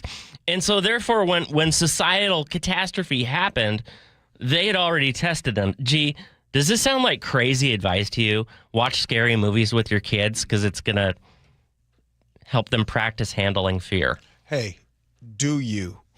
That's what I would say. You know what's interesting? I just told someone this weekend, I think it was at the men's breakfast, this weekend, I had told a conversation that I overheard my father having, and I told you all that my parents used to let me watch rated R movies as a kid. They watch them with me. And I remembered something that my dad had said, and he mentioned, you know how when you're a kid, you always ear hustling with your family. I don't know, for some reason, adults think kids don't be listening. Anyway, we do. Hello. And someone had something to say about me watching rated R movies, and my dad said, well, that's funny. They got something to say about that, but they ain't got nothing to say about them drinking every night in front of their child. And it stood out. You know what I'm saying? Like that's how my dad would throw daggers. Yeah. Like, you're so concerned with watching rated R movie, but you're concerned with drinking in front of your child every night. How about that? So, anyways, my point. My point. And then some of you guys, I think parenting is subjective. Parenting is the hardest thing in the world because there is no one book.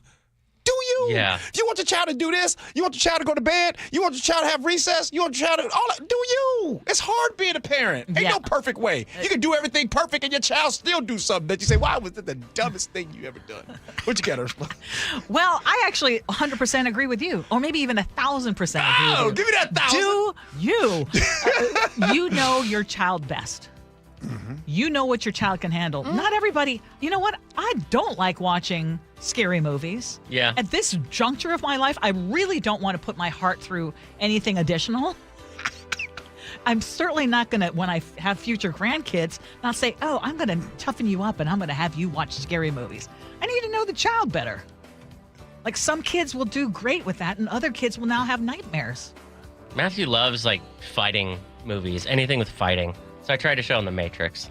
That didn't go well. I just didn't like it. Didn't like it at all. I just want to point out, since we're talking about horror movies and what you watch and don't watch and what you think is appropriate and not appropriate, I just want to give a shout out, or should I say, if you're somebody out there that relaxes at night by watching crime shows, you got issues. By the way, that's me. I've got issues. Hey, we already established, though, a lot of people who listen to the show also love to watch crime shows. Yeah, they do. With that little glass of wine at the end. Hey, we're going to do these text messages. Hey, Nick, did you get you something to eat, man? Oh, yeah. I've got a burger. Sure. Chef helped me out, grab one for me. Oh, come on. It's good, nice of him. All right. Text messages, we'll do that. And then, we'll have Ursula's words to live by. Gee Ursula.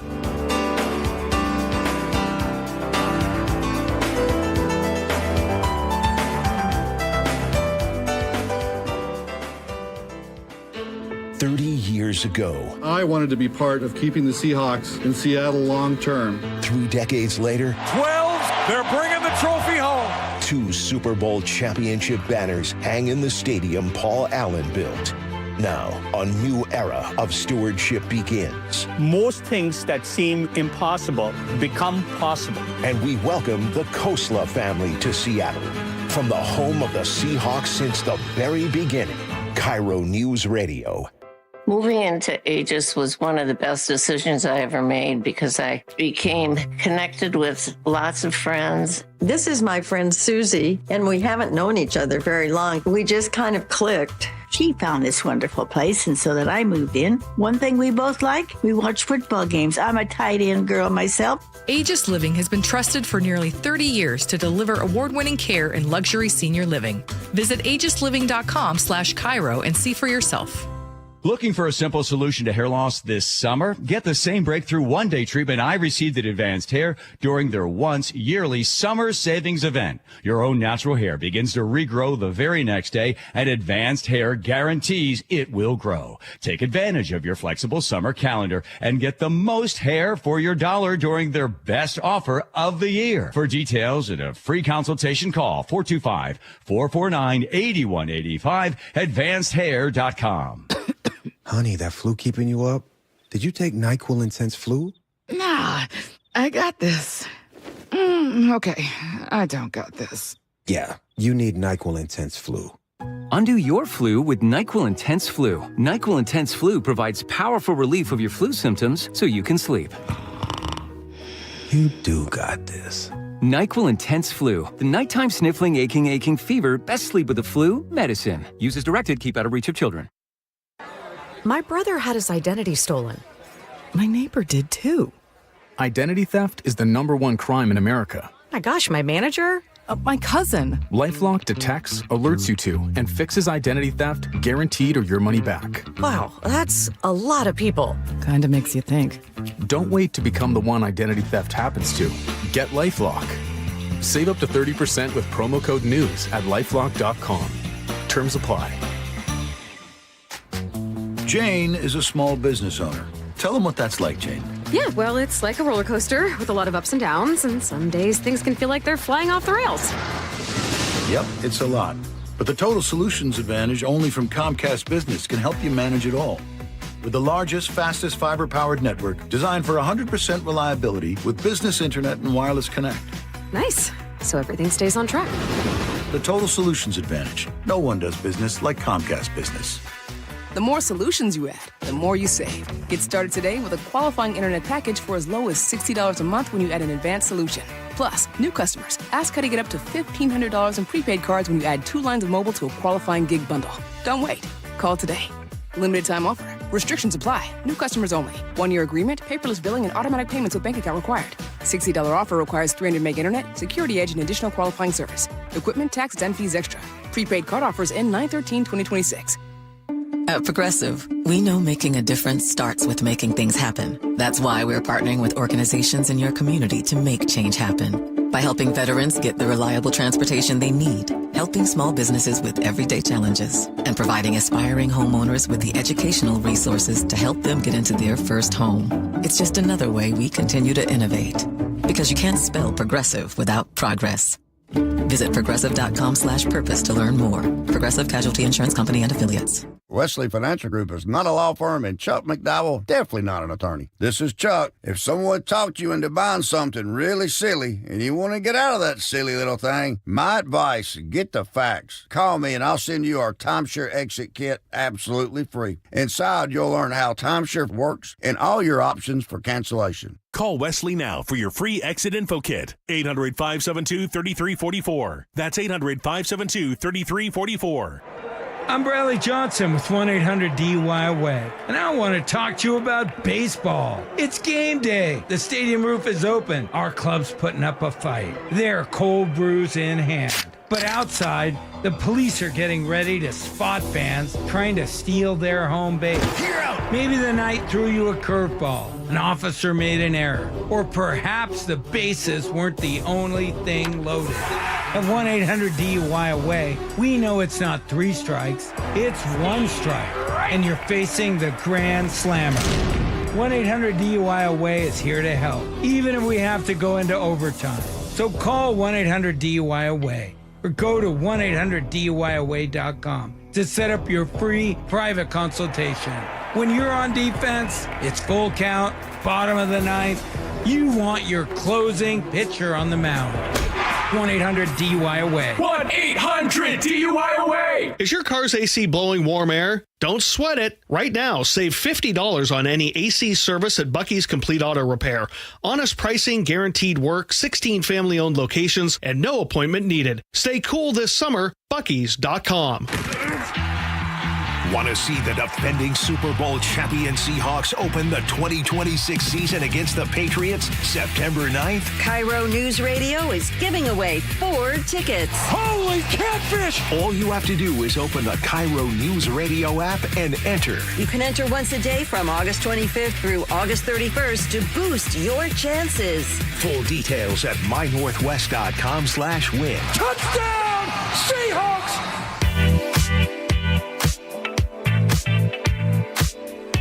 It is the Gee and Ursula Show. What's happening, y'all? By the way, happy Monday, y'all. It's been a show today, Ursula. We had a lot. We did. We had, like, we're at the end of it. I'm thinking, I feel like I'm just getting started. Yeah. But we started the show with our interview with now former Seattle Police Chief Sean Barnes, and a lot of you responded. Senator John Lovick said, "Thank you for the outstanding interview with Chief Barnes. You covered a lot of topics. In my time in leadership with respect to keeping the public informed, I learned something that Dwight Eisenhower said many, many years ago.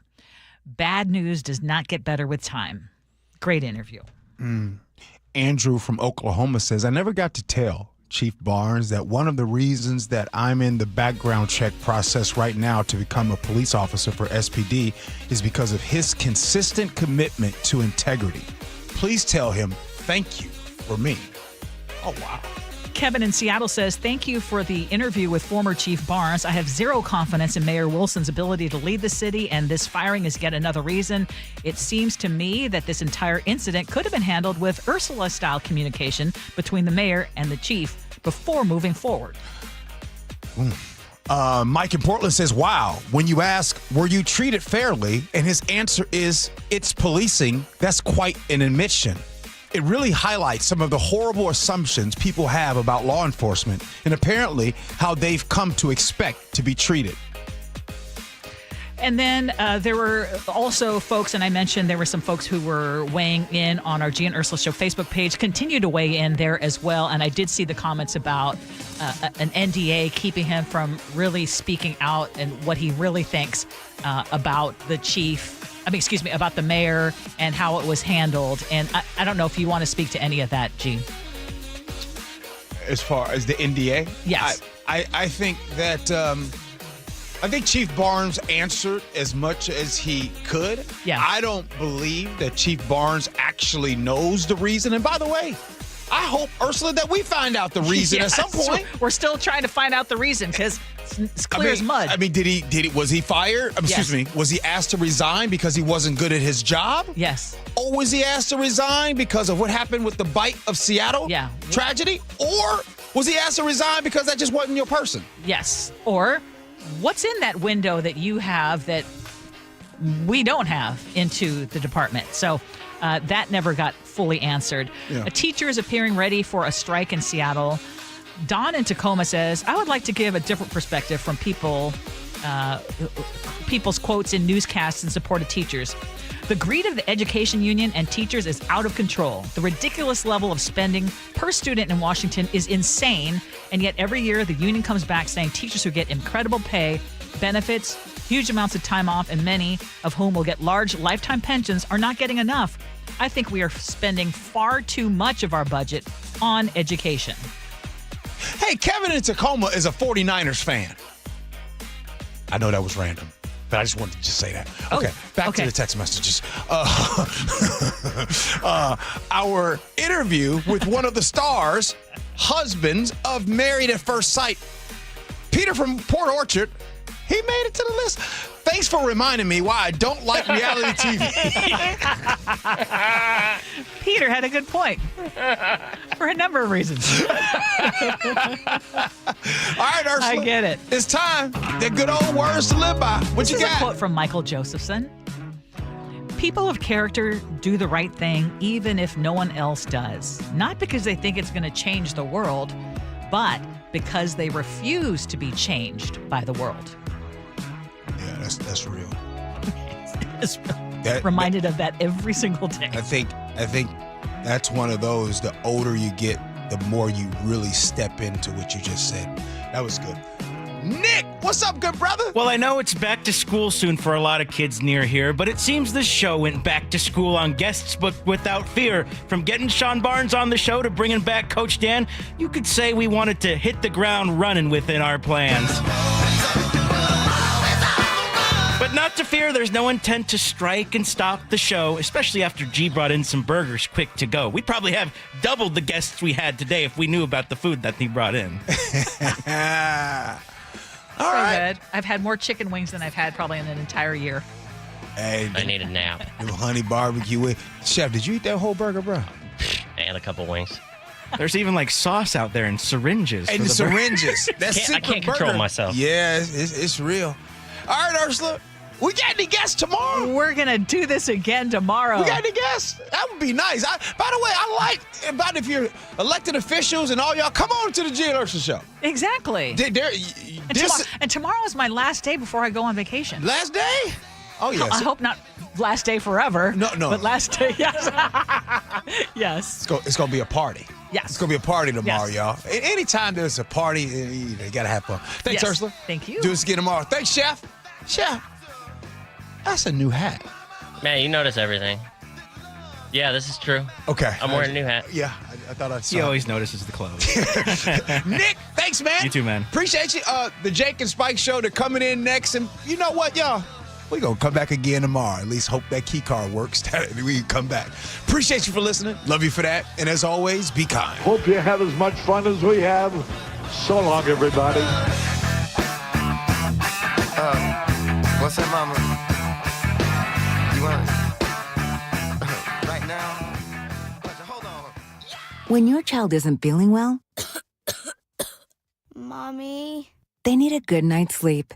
That's when to reach for Vicks VapoRub. Applying a gentle layer of VapoRub on your child's chest releases soothing vapors that start working right away and provides relief that lasts up to 8 hours. It's one small act that helps everyone get a good night's sleep. Try Vicks VapoRub and trust a brand trusted by parents for over 130 years. Use as directed. My brother had his identity stolen. My neighbor did too. Identity theft is the #1 crime in America. My gosh, my manager? My cousin. LifeLock detects, alerts you to, and fixes identity theft guaranteed or your money back. Wow, that's a lot of people. Kinda makes you think. Don't wait to become the one identity theft happens to. Get LifeLock. Save up to 30% with promo code NEWS at lifelock.com. Terms apply. Man, I love this place. I've been surfing here since I was a kid. Now, seeing my grandson out on the water, it means everything to me. Watching him and taking in the blue waves, the sea breeze, the blurry horizon. If you have geographic atrophy, or GA, subtle changes in vision could mean it's progressing toward irreversible vision loss. Izervay is proven to slow GA progression and could help preserve your vision for longer, so you may keep seeing the world around you. Izervay, or avacincaptad pegol, is an eye injection. Don't take it if you have an infection or active swelling in or around your eye. Izervay can cause eye infection, retinal detachment, or increased risk of wet AMD. Izervay may cause blood in the white of the eye, blurred vision, or a temporary increase in eye pressure. Do not drive or use machinery until vision has recovered after an eye injection or exam. Ask your retina specialist how you can slow your GA with Izervay. To learn more, call 1-855-IZERVAY or go to izervay.com. Paid for by Astellas Pharma. Our founders believed that freedom wasn't just a word. It was a way of life. The freedom to move forward, the freedom to pursue what matters most, the freedom to live fully.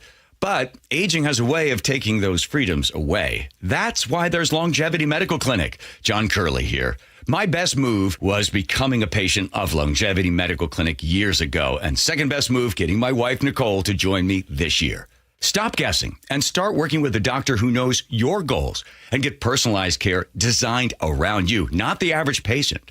Discover what's holding you back and what can help you thrive with longevity. Aging is natural, but some of the effects are undesirable, and you don't want to have to just accept it. So this year, as we celebrate 250 years of freedom, ask yourself a simple question.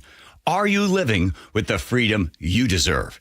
Get real answers about your health and get your free health analysis at Longevity Medical Clinic. Find out more at lmclinic.com. It's the best time of the year at Staples, with back-to-school supplies as low as 25 cents, up to 40% off select tech and more at staples.com/back-to-school. 2 quick questions. Would you describe your current wireless service as 5-star?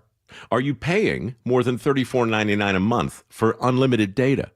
I only ask because in a recent industry survey of 120,000 wireless customers, Pure Talk was the only wireless company out there to receive 5 stars in every category: coverage, support, value, and data. And now for just a few more weeks, Pure Talk's offering unlimited data for just $15 a month for your first 3 months. After that, you'll get unlimited data for as low as $34.99 a month with no contract and no commitment. Just dial pound